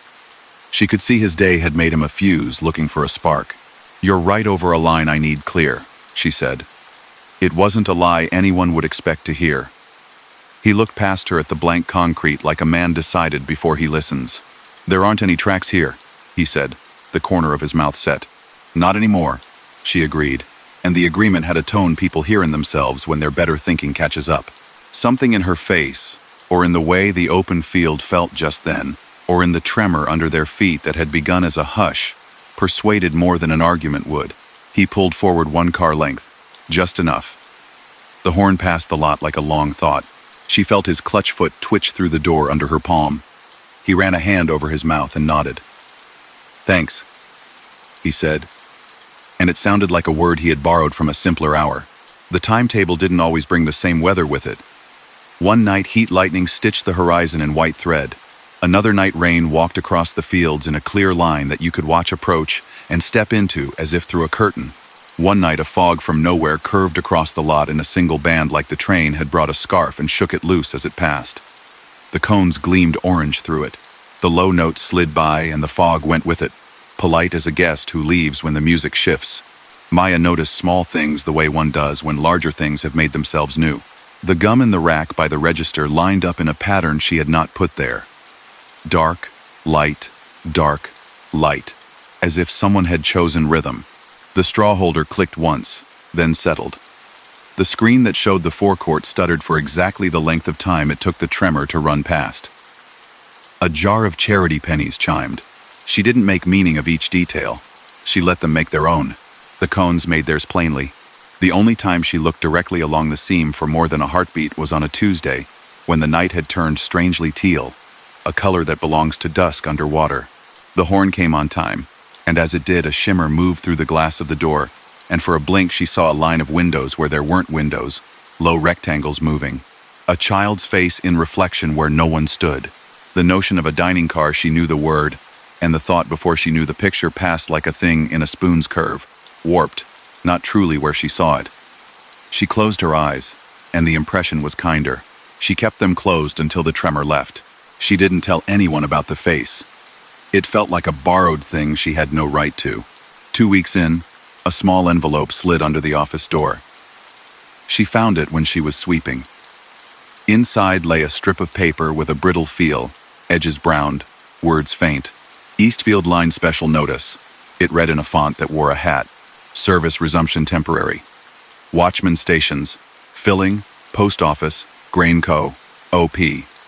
Someone had penciled, tiny and neat, a line. Listen for the deep note first. She turned the envelope over. No name, no return. She kept it tucked into the timetable like a pressed leaf. She began to keep her own page of notes, not because she expected anyone to read them, but because the act of writing made the time belong to the right hour. 1. 14 slight wind from north. 1. 17 heavy air. Tanker moved. 1. 13 early glow. She printed in block letters the way she had in school when teachers asked for legibility. She found it soothing to make her hand line up with the lines of the paper, to give the strange a frame. One night, not long after the envelope, a school bus pulled in. The stop had all the hesitation of someone choosing to rest when they're not sure they should. The driver leaned forward in the seat and looked over his glasses at the road as if it were a homework question. The bus was not full. The reader's lights were dark. Maybe 5 kids, faces pale in the cabin light. A stoic silence that belongs to trips home from away games and last-minute schedule. Changes. Detour, the driver said through the cracked door. Flooded low road. He glanced at the seam, then at the clock on the dash. He didn't say anything like "I'm late" or "This is nonsense." He held the wheel and watched Maya place the cones. His body said he understood that sometimes the right delay is better than the wrong hurry. They waited. The horn came like a vowel extended. The bus was quiet for the length of a long breath. The driver smiled, small and wry, as if someone had told him a good old joke. He raised 2 fingers in a salute and went on when the cones drew back. The next afternoon, when the day clerk was unpacking a small case of motor oil, Maya found a note paper-clipped to $1 in the tip jar. It was on yellow legal paper, torn from a longer note. "Thanks for the pause," it said, messy handwriting, could have been anyone's. Under it, a tiny rectangle of stiff paper the color of milk had flattened itself to the tips of the bills. It was a ticket stub with no perforations, punched with a single neat hole. Eastfield, it read in faded ink. She stared at it until the edges blurred. Then she tucked it into the timetable with the envelope and the pencil-written instruction about deep notes. The page held them as if it was pleased to collect its old friends in the right kind of stack. Summer shifted toward fall, with a subtlety that belongs to open land. The grass changed note. The wind carried dust like memory. The station put out pumpkin-printed cups. People commented on the early dark and on how the stars were coming back to their clarity. The timetable kept its quiet appointment. Most nights, the hint of a bell, the soft rattle, the hum across the floor, the low horn that asked for care, and got it. Maya added a 3rd cone to the pair and lined them in a way that read as a bar across a small stage. It looked proper. It felt useful. When she went on break, sometimes she walked out to the little plaque by the dumpster and read it again. Eastfield Line, 1901, 1964. The brass stayed cool, even in heat. Moths lined the wall nearby and made no pattern she could see. The prairie lay down in all directions and breathed. She thought of the odd rule of trains. You can't own the right-of-way. You can only be trusted with it for a second. That felt like something she wanted to keep for longer than the season. The last strange thing happened when the wind turned and smelled briefly of snow, though the calendar laughed at the idea. It was just before the hour. A car with a broken taillight took pump 2. The driver went inside to wander the aisles, a long look at everything like he was shopping for a decision. The bell rang on its own, clear. The floor gave its hum. The horn wrote its line. Maya set the cones. Behind the counter, the map of county roads laminated, coffee-stained, corner lifted, where old tape had given up, pulled slightly away from the wall and settled. She smoothed it and felt a bump under the lamination she hadn't noticed. It was a black pencil dot like someone had marked something only they would remember. The dot sat exactly where the station was, a tidy circle around it in faint graphite. Next to it, tiny letters printed so small she would have missed them without the light at this angle. "Keep clear, please." The manners of it made her throat feel warm. She knew then the thing she had been approaching with all her careful not looking. The station had been given a job by whatever still ran down that old seam when the hour asked for it. It was not a dangerous job or a holy one. It was the kind of job where you stand with a cone in a hand and let a note pass so that everyone who needed to go could go safely in the order they were meant to. She could do that. She liked that kind of job. Winters in the prairie are long. The horn came through them soft, like sound plush with snow. Some nights nothing came at all and the cones sat, still and politely unnecessary. Some nights a gust swept the lot and the cones danced an inch, and she laughed, set them back, and nodded to the dark. In spring, the ticks of the bottles coincided with the low note again. In summer, she could feel it in her teeth, a pleasant low chord. Years knit together. People came through and said they felt something they couldn't name and then let it go like a coat on a peg they didn't need to wear inside. When a new clerk asked her about the cones, she said, "It helps to pause the middle for a minute, around 1:15. He nodded, and a week later, he did it like he'd thought of it himself. When the old man with the walker stopped coming, she held the timetable open at the page he'd touched and left it that way for an extra hour each night for a week, because the heart likes small rituals even if nobody sees.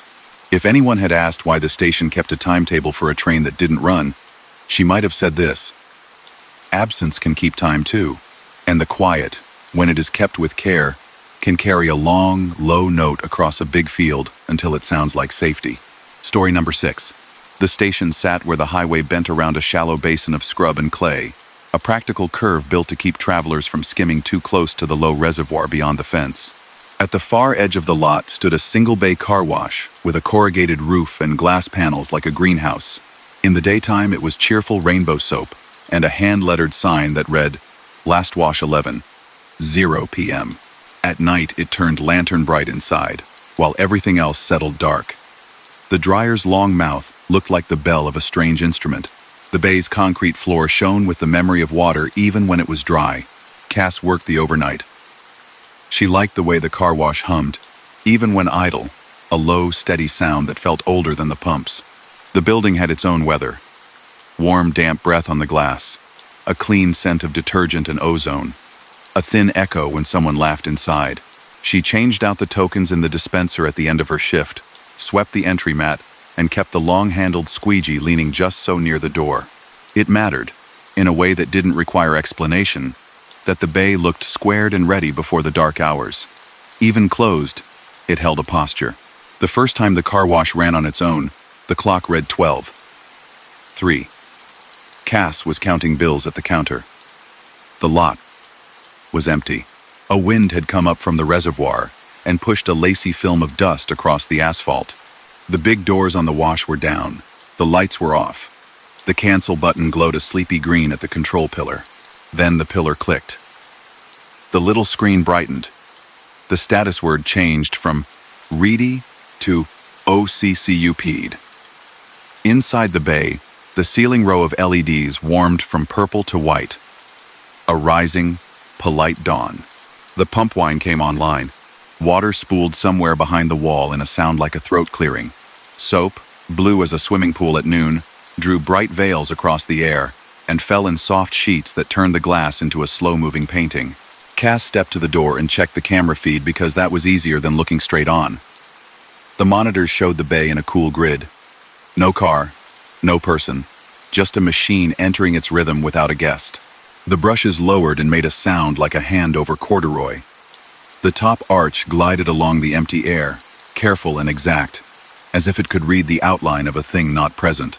The dryer ramped up, and the mouth let out a long, patient breath. When it ended, the pillar beeped, as if waiting for someone to pull forward.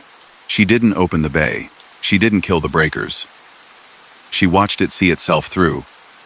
And then she walked out with 2 orange cones and set them side by the entry door. The sign was clear about hours. It hadn't asked her permission to work after those hours. It could keep the rule of its own cycle while she kept the rule on the glass. At 12:09, a pickup coasted in, paused by the pillar and idled. The driver, a person whose posture said long road and soft-spoken patience, leaned out the window and blinked at the cones. He glanced at the empty bay, then at Cass. She put a hand up, not quite a wave, more like the shape of a suggestion. Give it a minute. He nodded in a way that accepted small mysteries easily. He edged back and took a pump. When the screen slid back to ready and the bay lights cooled, he rolled through without comment, the truck's windows showing a pale haze of dust that lifted in the dryer's final warm sigh. There was a laminated maintenance sheet taped inside the office cabinet, old enough that the corners had yellowed. It read "Weekly Purge" in stamped letters and described a cycle that ran empty once a week to clear lines. It happened in the afternoons, when a tech could be called in if the purge didn't end right. Cass set her finger on the paragraph and read it through. It had a diagram. It had a note about checking filters. It said nothing about midnight. The next night at 12:13, the pillar ticked awake and the machine took itself through again. This time the foam pattern was different. The first pass laid green, the second laid red, the third blue. The dryer ran longer at the end. Cass watched the glass and saw the colors combine on the panes in a slow scroll that looked like a flag for a country no one had visited. She made a note on a receipt. 12:13 triple color. Long dry. She tucked it under the drawer. At 12:17, a father and a little boy walked in with the purposeful hush of people awake past their hour. They bought string cheese and apple juice. The boy pressed his palms on the counter and looked straight at Cass. "Does the car wash make rain when it's closed?" he asked. Cass said, "Sometimes it practices." The boy's eyes moved to the glass box out there. He lifted his parent's hand without looking.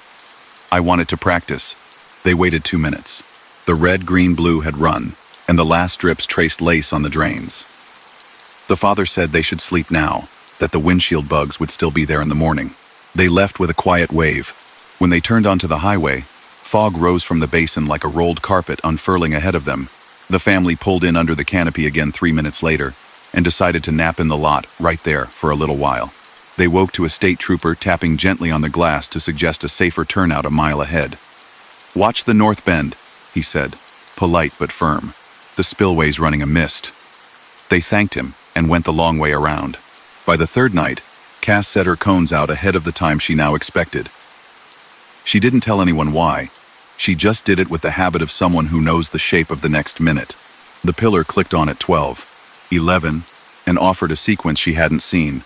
A brief pre-soak, a pause, a sudden cascade that lasted exactly 14 heartbeats. The dryer blew for 5 seconds, stopped, then blew again, released, then again, like a signal, like a coded tap. Cass stood with her hands in her sleeves and counted under her breath. She wrote those numbers down on a small notepad she had no other use for. The old night tech, Hector, stopped by at 1 to borrow a drill bit he had once loaned the store and forgotten. He leaned on the counter, tilted his head toward the bay, and said nothing for a long moment. His face was the kind men make when their own stories run parallel and don't need to be told. Finally he said, "Bay's set on its own clock." Cass asked if the purge could run outside hours. He shrugged. "A pipe knows when it needs to clear. I've seen worse things than machines keeping time." He tapped the counter twice with his knuckle. "That corner's over the spring, you know." He meant the natural seep under the lot that kept the soil damp in late summer when the rest of the basin wanted to crack. Water remembers how to go downhill even when you make it move sideways. He took his drill bit and left the idea on the counter like a coin. On the 4th night, a woman came in with a crate of strawberries on the passenger seat, and the focus of someone who'd driven with one goal and arrived exactly on time for it. "Any chance of a wash?" she asked with a half-smile that expected no. Cass nodded toward the glass and said, "It just finished practicing." The woman laughed and shook her head at the hour and the fact of the cones. She bought windshield wipes instead and stood under the canopy cleaning the glass while the world smelled sweet and the wind combed the basin in soft runs. A pattern settled. The car wash called itself awake most nights between 12 and half past. The sequences varied. Some nights were all foam and quiet. Other nights the undercarriage sprayer blasted for a full minute like rain made purposeful. Once, just before a stretch of heat that would make the reservoir sigh, the bay ran the TRI foam with a patience that turned the glass into a stained window. The color drifted into swirls that made everyone who glanced up slower to look away. A couple lingered by the ice freezer. An older man stood by the air pump and didn't pretend he wasn't watching. The dryer ran 3 pulses that felt like long hands smoothing a blanket. When the lights dimmed back to their sleeping state, the couple smiled without knowing why. The older man took a breath like he'd climbed a small hill and reached a view he'd been missing. On the 7th night, the pillar's little screen showed a code Cass had never seen. Hold. She knew the other messages. Ready. Please wait. Drive forward. Hold wasn't in the manual. The cone rested under her palm. A minivan pulled in with a tired woman at the wheel and a dog peering abashedly over the back seat. The woman rolled down the window, squinted at the pillar, looked at the cones, then at Cass, who raised her hand with a your call gesture. The dog gave one deliberate wag. The woman cut the engine and closed her eyes for 30 seconds. She opened them at the precise moment the dryer gave a single whoosh. She started the car again and mouthed thanks. She didn't need a reason to wait. The reason had waited for her. The road told its own stories in the days that followed. A truck spun on the north bend and didn't flip because the driver had slowed to sip coffee. A deer family crossed on the dam at the exact minute there was a gap in both directions.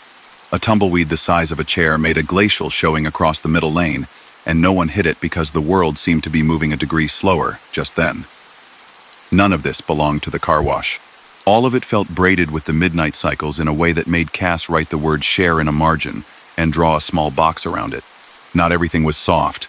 One night, after a long hot day and wine that rattled the canopy, a man in a low car kept inching toward the bay in that stubborn way people do when they've decided the world owes them an exception.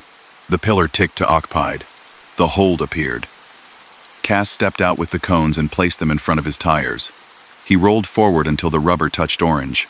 She made her palm a wall and met his eyes with the expression she learned from her grandmother. The one that meant, we can stand here like this all night if you want, but your coffee will get cold. His jaw shifted. The dryer hummed to life. A single pulse, 2-second pause, second pulse, 3-second pause, third. The man leaned back, exhaled through his nose, and put the car in park. When the cycle ended, she moved the cones. He went through and came out with glass that gleamed like a promise made to no one in particular. He did not apologize. He did not need to. Cass began to write the sequences down as letters and beats. GRB meant the trifoam in that order. Dots meant dryer pulses, slashes meant pauses, a tall stick meant undercarriage spray. She pinned the page beside the office phone like a little poem. Only the station would be actually read. She didn't ask anyone else to add to it. People who noticed the car wash at midnight tended to be the kind of people who already knew how to read a room where nothing was being said. Sometimes the bay offered an extra thing. Once it left a coin on the drain cover, a token glittering in the last rinse like a small fish. Cass pocketed it, then set it on the counter, then set it on the pillar the next night like a tithe. Once the foam, layered red over blue, made a shape that looked like an arrow pointing back toward town. Cass didn't move the cones. People stayed an extra 3 minutes. Later, a caller on the local station said a rollover had closed the westbound lane out near mile marker 12. The caller's voice was calm. The DJ said stay safe like a wish that knew its limits. Cass put a dot on the night's page and drew her box around the word share again. A year before, the bay's old intercom had been disconnected because people tended to push its call button expecting to reach a person and instead got a feedback loop that hummed like a bee caught in glass. The button still lived on the pillar, a small circle nobody pressed, except once, at 12:22 on a night when the basin air tasted like dust on the tongue. The button glowed without being touched. A soft, clean tone left the speaker, not speech, not melody, exactly between. It sustained for the length of a held breath, then ended with a polite click. On the lot, a pair of teenagers who'd been arguing in laughter stopped and stared as if someone had told them the rest of the joke. They smiled at each other, hopped in, and took the road like simple travelers again, not characters. The tone never came back. It didn't have to. Hector came in again near closing of the dayside and fixed the blinking exit sign that had started to strobe in one corner. He asked casually if the bay had behaved. Cass said, "It keeps time." He nodded as if she'd told him the weather. He wiped his hands. Back when they sunk the posts for that end, they hit rock that sounded like hollow clay. That corner will talk if you stand there long enough. He showed her where, by the south glass, where the concrete seam met the wall. She stood there at noon and heard nothing but her own breath, and the slow tick of a drip in the pipes cooling. At midnight, she stood in the same place, and felt a mild vibration glide up through her shoes to her ribs. Not a shiver, not enough to frighten, just a reminder that water and machines and time are neighbors, and borrow sugar from each other without asking. There were nights the bay did not move at all. The pillar slept. The glass fogged and dried with no extra hands. On those nights, the lot felt like a porch, and the basin a yard, and the highway a quiet street more than a thoroughfare. Cedar waxwings came late in autumn to chew the last berries on the hedge. Their small weight bent the branches, and they seemed to laugh with their whole bodies. Cass stood under the canopy and counted 9, and then 10, and then 11, as if adding one more softened something somewhere, and then she went back inside and made more coffee than anyone would need. When winter brought its long, dark, and short days, the bay's breath looked like smoke, and the dryer's pulse sent white clouds toward the reservoir. Cass kept her coat on for the minute she stood with the cones. Sometimes she let a traveler keep a towel from the stack when the air was knife clear and the water tension took longer to let go. She took a photo once, on a phone camera that made the world sharper than eyes can hold. The bay lit from within. The foam brushed in neat vertical lines. The glass wrote the reflection of the canopy's red price numbers backward into the suds so that they became abstract. Just shape and light and the idea of count. She did not post it. It wasn't a secret, but it felt like one of those local stories that chooses its audience the way the basin chooses where to keep its water. On the spring night, the reservoir rose to the bottom lip of the spillway. The bay ran 2 full cycles in a row without lowering the brushes. Water sang like spring cleaning. The dryer didn't bother at the end. It simply breathed twice, as if it knew the air itself was wet and clean. Cass rested her hands on the cones and watched an egret take long, slow steps along the scoured edge in dawn light. The bird speared something tiny and delicate and swallowed, and stood again, patient as a clock. The last odd thing happened on a Sunday when the traffic was soft, and the radio spoke of a school concert and a bake sale. Cass had the bay open for regular hours. The line moved through easily. A man too tired for his age drove in, bought 2 tokens, and stared at the pillar as if he had forgotten what to do next. The hold message appeared, though it was only 6 in the evening. He blinked, and took his hand from the shifter and laughed once, surprised by his own willingness to be steered. He took the coins back to the counter and traded them for a coffee. He drank it slow, then slower. On the highway beyond the hedge, sirens passed, not frantic, measured, a convoy going to a small fire in a field where nothing loved to burn. He finished the cup, washed the windows with the squeegee as if he had been born to make glass clean, and drove through a bay that had returned to ready, the brushes lacing their ordinary song along the sides, the dryer telling him, at the end, that everything would be dry enough to see by. She never explained the midnight cycles to anyone who didn't ask. For those who did, she said the same thing every time. The car wash practices. That seemed to satisfy more than a technical answer. Practicing is a kind word for learning, for keeping ready, for making sure you know the moves when you need them. Before each shift, she checked the hoses, wiped the glass, straightened the sandwich board at the bay entrance with the neat letters that said, "Last wash 11, 0 p.m. After midnight, when the pillar decided, she gave the bay a minute the way you give a friend space to say what they need to say. Then she set the cones, counted her beats, and let the basin and the road and the travelers borrow that time for whatever small changes they needed to make. Years from now, When someone else took over nights and asked about the cones, she left one note taped in the office cabinet beside the old laminated purge sheet.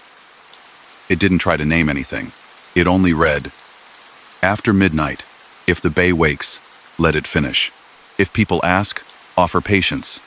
Good rinses save mornings." Story number 7. The station kept its back to a great inland lake, the way a house keeps its back to the wind. At night, the lake breathed over the low fence in cool drafts that made the price board click and the small flags on the propane cage lift, then lay down again. In summer, mist came inland like a soft tide and made the canopy lights look like moons in a jar. In winter, frost traveled like a quiet rumor, edging the edges of things and then, when no one watched, making lace of any surface that stood still long enough. The ice chest stood outside the front door with the composure of a monument. White metal, a red word stamped twice in block letters, thick latch that snapped home with a satisfying clack. It hummed in a low key that harmonized with the soda cooler inside. At noon, you hardly noticed it. At midnight, it turned opinionated. Its walls gathered the air story and wrote it back in fern-shaped frost and tiny beads of water that spelled nothing. And then sometimes, oddly, they spelled something.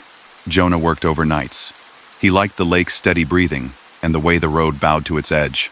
He liked knowing where everything lived and where it should return to salt bags lined like books, paper cups stacked with their seams to the left, wiper fluid in a tidy blue column.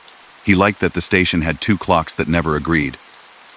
The small square on the register running a minute, fast, and the old round one above the coffee station, content to be a minute slow.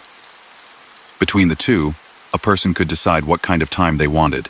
He first noticed the ice chest's habit on a night in late November, when the air had a thin shine to it, and voices outside went farther than they usually did. He was refilling the stir sticks when the chest gave a small tick.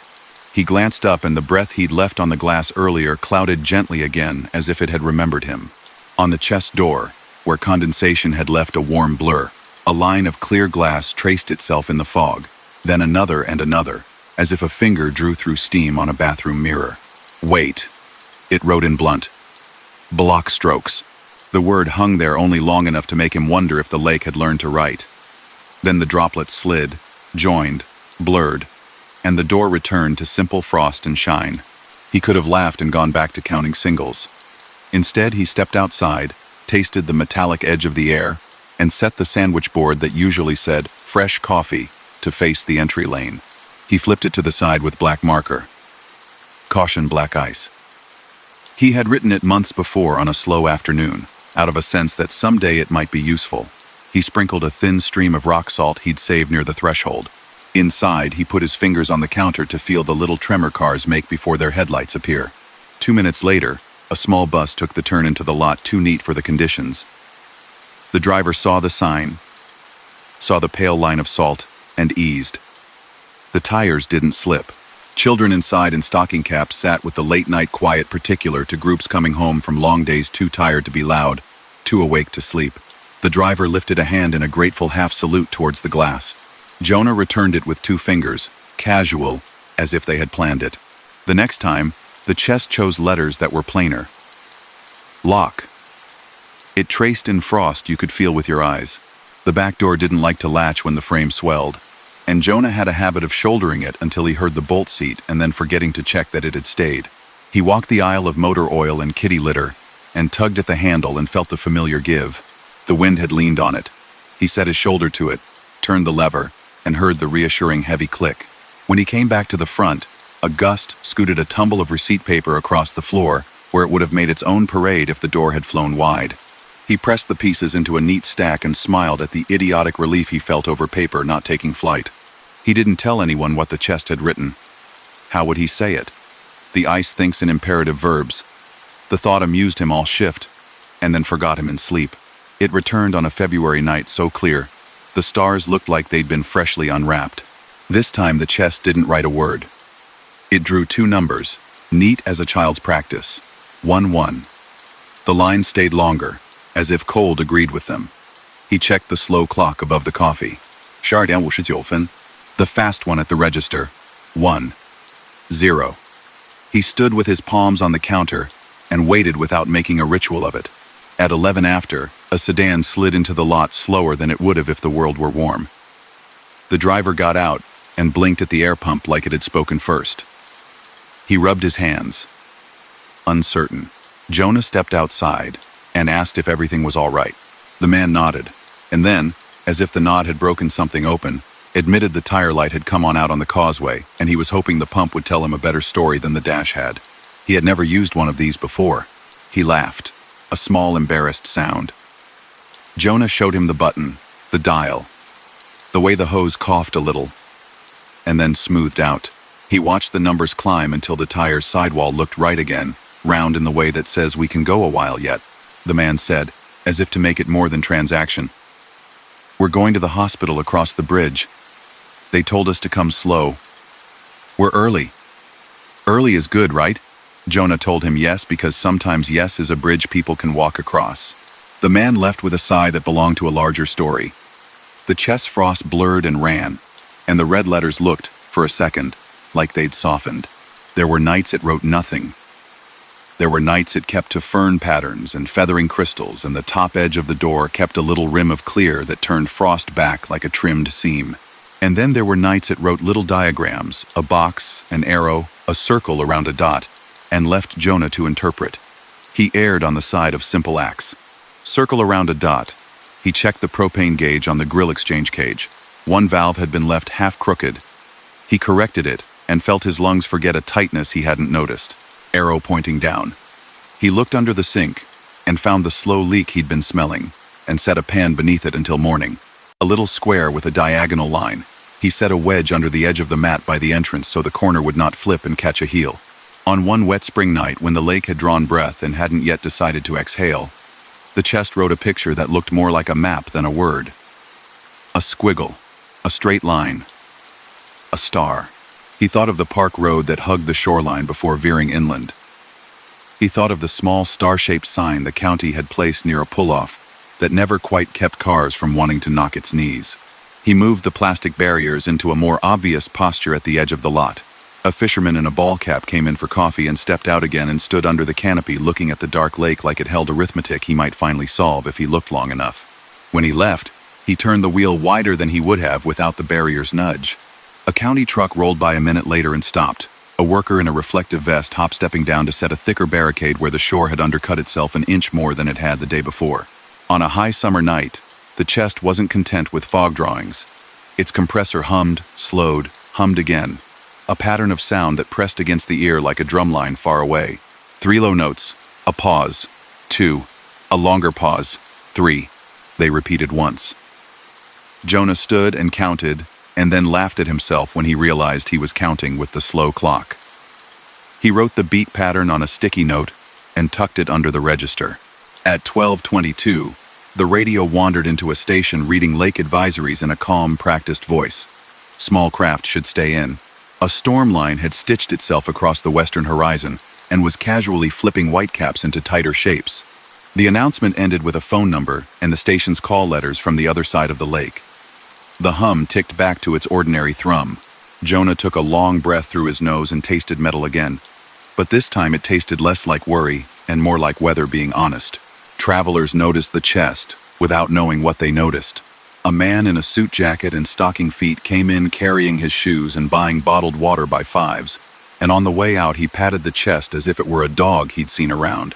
A teenager in a rumpled hoodie pressed her thumb to the frost and laughed at the print it left. A woman with a stack of presents wrapped in tissue paper stood with the lid propped open, fishing for a perfect bag, and sighed in relief as the cold reached her face. One night, a woman with a cooler asked if she could buy an extra bag for medication she needed to keep cold. The little bottle in her hand caught the light.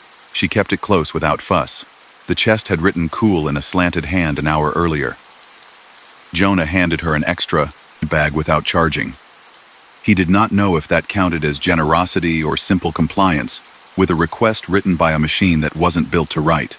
She placed the bottle deep in the cubes, nested it like a bird in wood shavings. She told him she had 3 hours to go and that 3 hours was nothing compared to everything behind her. She smiled the smile of someone who has learned to include strangers in the chain of people keeping something delicate intact.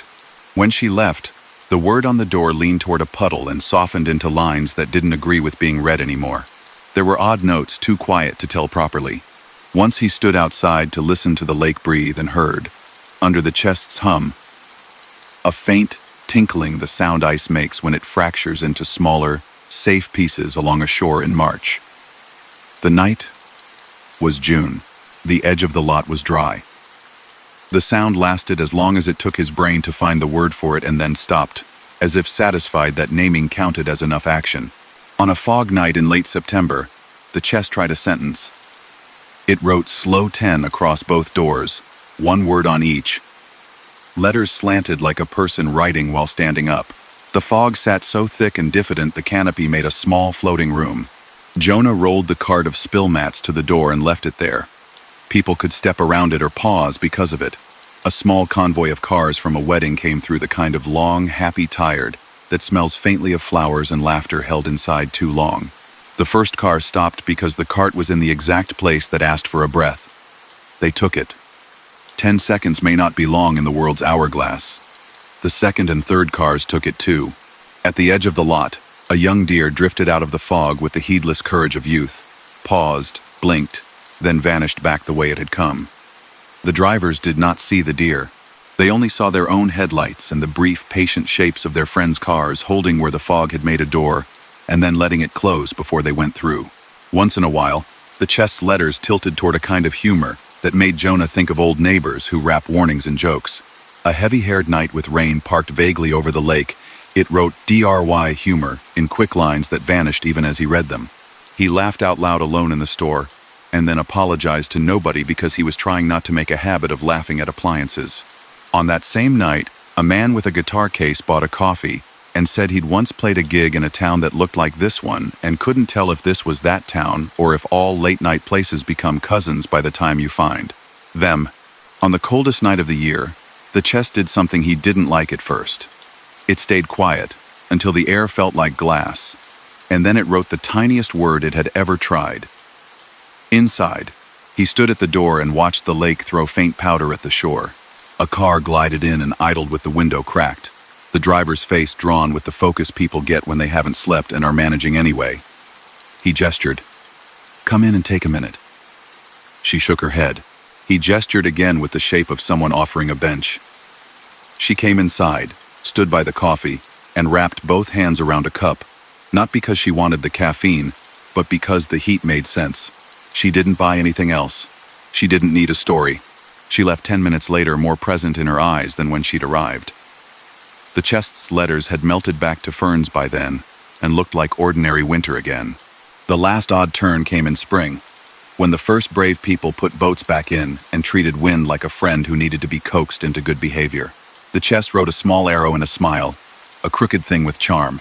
Jonah didn't know what to do with a smile drawn by frost, so he wiped down the squeegees and put fresh paper in the receipt printer and let the arrow be the extent of instruction. At 12:19, a cyclist rolled into the lot with a flat and a triumphant expression, like someone who is grateful to know exactly what is wrong. He leaned the bike against the chest, and his breath in the bike's frame and the chest's steady cold collaborated into a streak that looked like a map of the route he had taken. He asked for a patch kit. Jonah had one in a drawer and held it up like a magician, showing the card that had been behind your ear all along. The cyclist fixed, paid, and pushed off into the soft air with the confidence of a person who had found the thread again and had the courtesy to tie a knot where it had frayed. Jonah came to understand the chest's vocabulary in the way you understand a neighbor's front yard. You notice what moves, and you read what that means for the day. Words, shapes, beats, a tendency to speak in simple sentences that kept people from rushing the small decisions that become the large turns. He didn't collect proof. He collected small satisfactions, salt on the threshold before someone needed it. A locked door that wouldn't bang. A tire firm to its proper round. A pause that cost 10 seconds and returned a larger quiet on the highway. Years later, someone else would stand at that counter and watch frost draw itself thin the way a pencil leaves light when it's nearly out of graphite. Maybe the chest would write something new by then. Maybe it would keep to ferns. Maybe it would hum 3 notes only people paying attention could count. If anyone asked him what the ice chest had to teach, he'd have said this. Cold is a kind of patience. It holds shape until the moment to release it. And some nights, if you listen, patience spells itself where you can see it. Story number 8. Across 4 lanes and a thin median of winter-tough grass, An old station watched the new one. In daylight, it was a faded thing with a pitched roof and sunburned paint, its signs for air and water ghosted by old glue shadows. The windows were cross-hatched with plywood, and weeds stitched a green hem around the island where pumps had once stood. Drivers pointed sometimes and said, "Remember when places had bell hoses that rang under your tires?" Then the new canopy would throw its bright square over the pumps, and people would look away from the old and angle toward the coffee and the light. Tess worked nights at the newer station. On the far side of the lot, a small overpass carried the highway over a narrow drainage ditch, where cattails clicked and whispered when wind moved through. The overpass gave off a constant, low-tone tires over expansion joints that sounded like someone idling a jet far away. The price board clicked when the temperature shifted. The red digits were always crisp, even when the air went soft with mist from the ditch. She liked the hours because they were honest. Light on. Door chime ready. Coffee refilling itself in a rhythm she could keep in her head. She enjoyed lining the windshield washer buckets with fresh blue water and the long, slow rinse that made the squeegees feel new. She wrote the date on a small wall calendar with a black pen and circled the nights with the quietest roads, as if she could persuade them to stay that way. The first night the old station lit up, she thought her eyes were tired. At 1:43, when most people who were going to stop had stopped, and the trucks had carved their miles and moved on, a soft bloom of light found the angles of that pitched roof across the road. It started like an echo of her own canopy, one rectangle, then two, then the thing filled in, as if lit from a box inside. The plywood glinted like varnished oak, the old sign on the post full service, self washed into legibility again. The number board beneath it showed figures that didn't belong to any decade this side of memory. A moth halo gathered around lights that weren't there at noon. Tess set her hands flat on the counter and watched, because looking away would have felt rude. The new station's door chime let out the faintest bell, a single courteous note, though no one had come in. She glanced down and realized the sound had not come from her ceiling, but had sneaked in from across the road, bright as a fork on a plate. A figure moved in the old station's window. Only the idea of a person, a shoulder, the bend of a head. It didn't have detail enough to be anyone, and it didn't try. It tilted as though reading a list. Then it lifted one arm and set a yellow cone in the doorway, wet floor in block letters. Tess turned her head toward her own doorway without knowing why.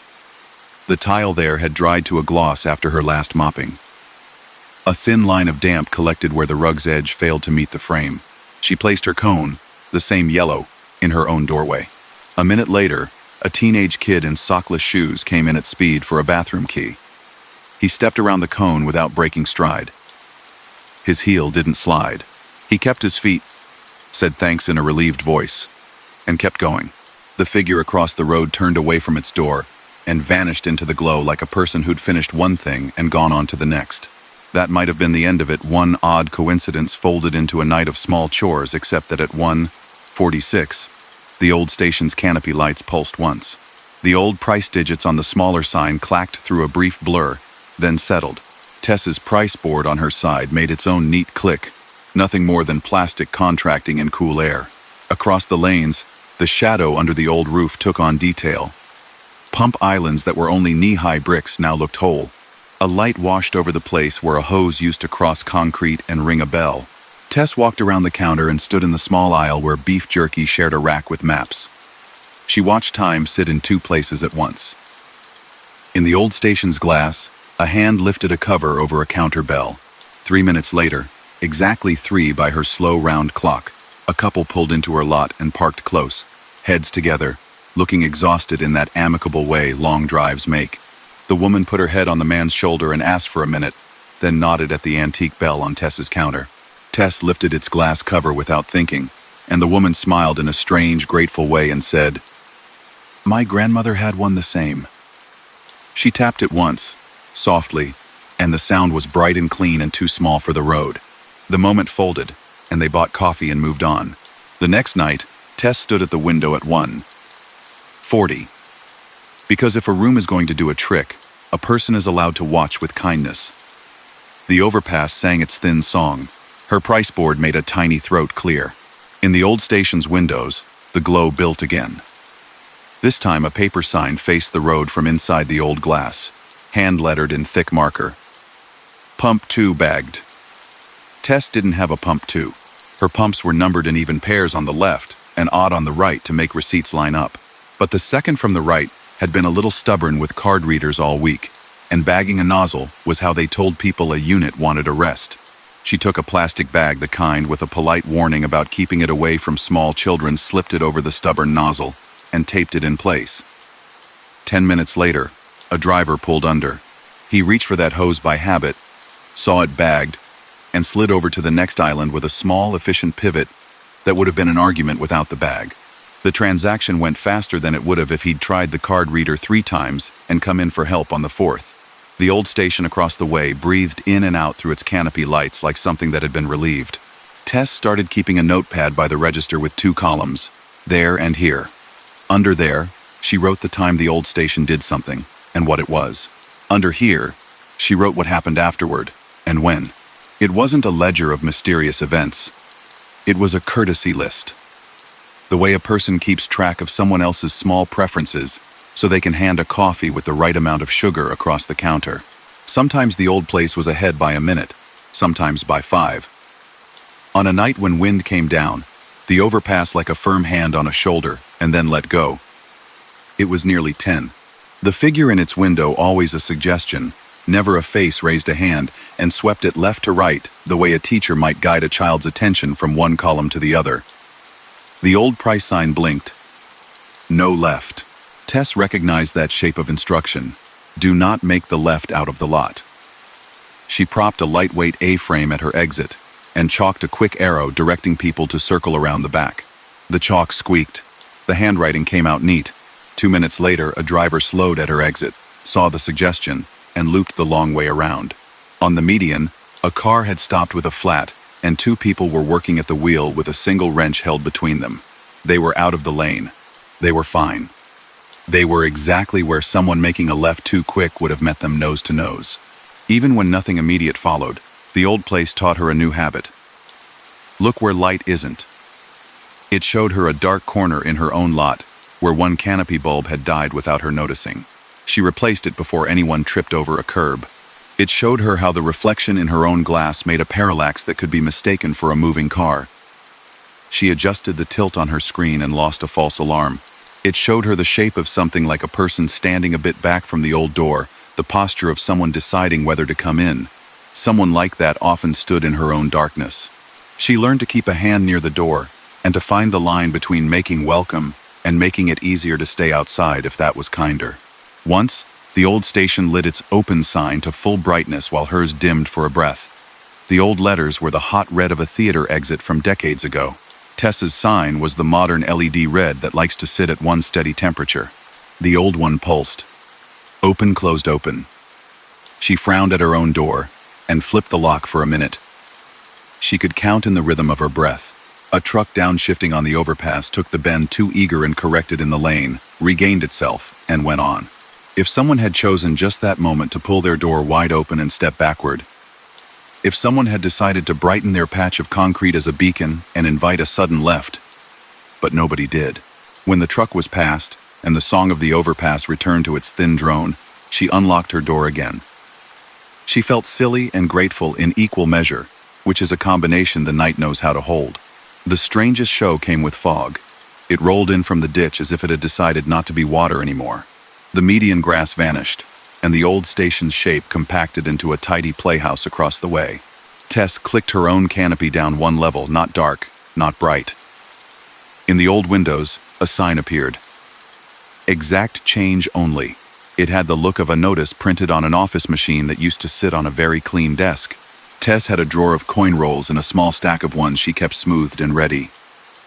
She set the basket on the counter, hand-lettered a small note for herself. Keep it simple.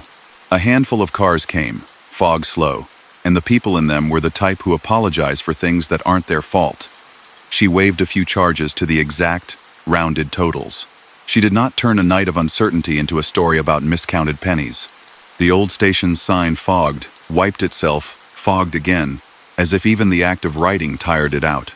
On a work night that would have been ordinary if not for a detour from a closed on-ramp, the old windows filled with motion. Brighter than usual, almost cheerful. The figure in the glass raised both hands briefly the way someone describes a big fish. Then the canopy of the old place winked out and back on 3 times, deliberate, evenly spaced.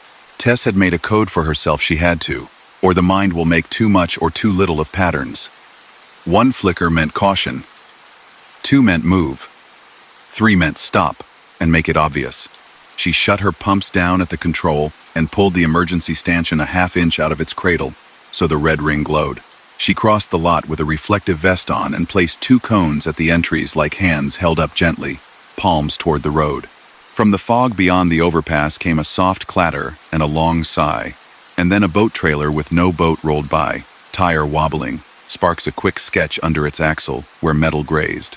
It crossed the intersection not quickly and found asleep against the far curb. The first car in the detour line would have met it nose to spar if the stop hadn't been obvious. As it was, the line slowed to a near standstill, then went around, then went on.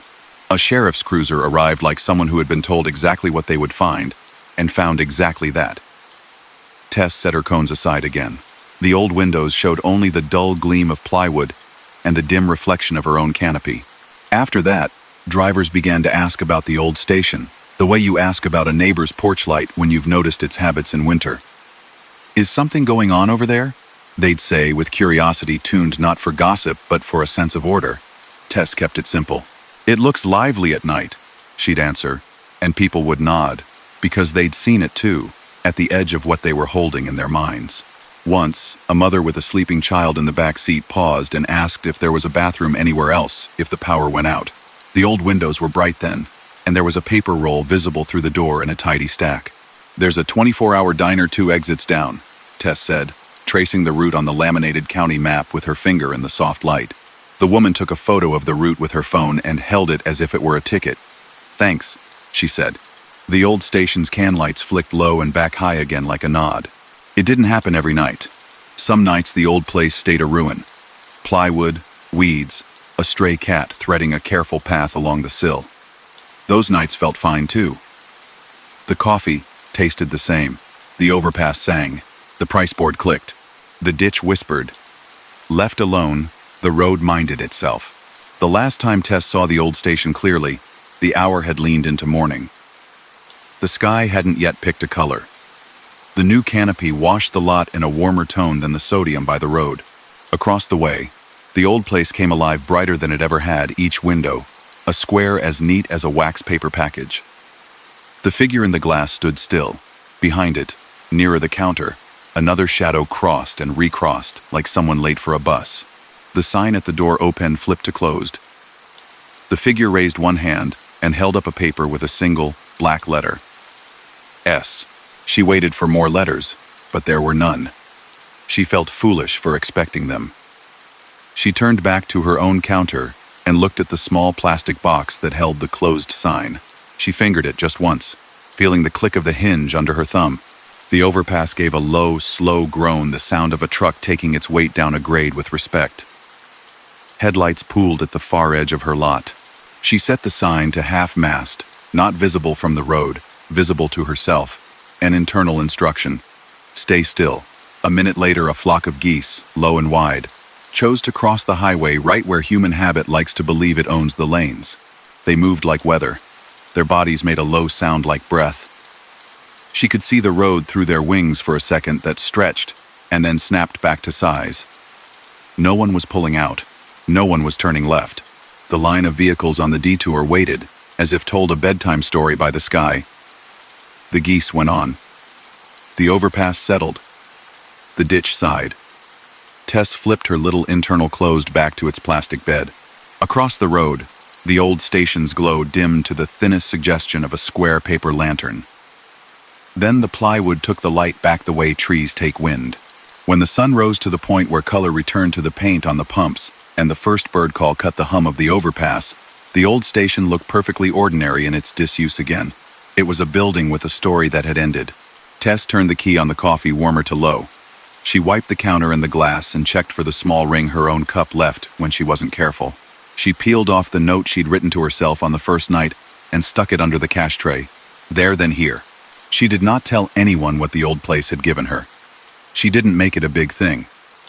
She kept it in the drawer with the extra till ribbons, and the markers that always worked, and the list of delivery drivers who smile.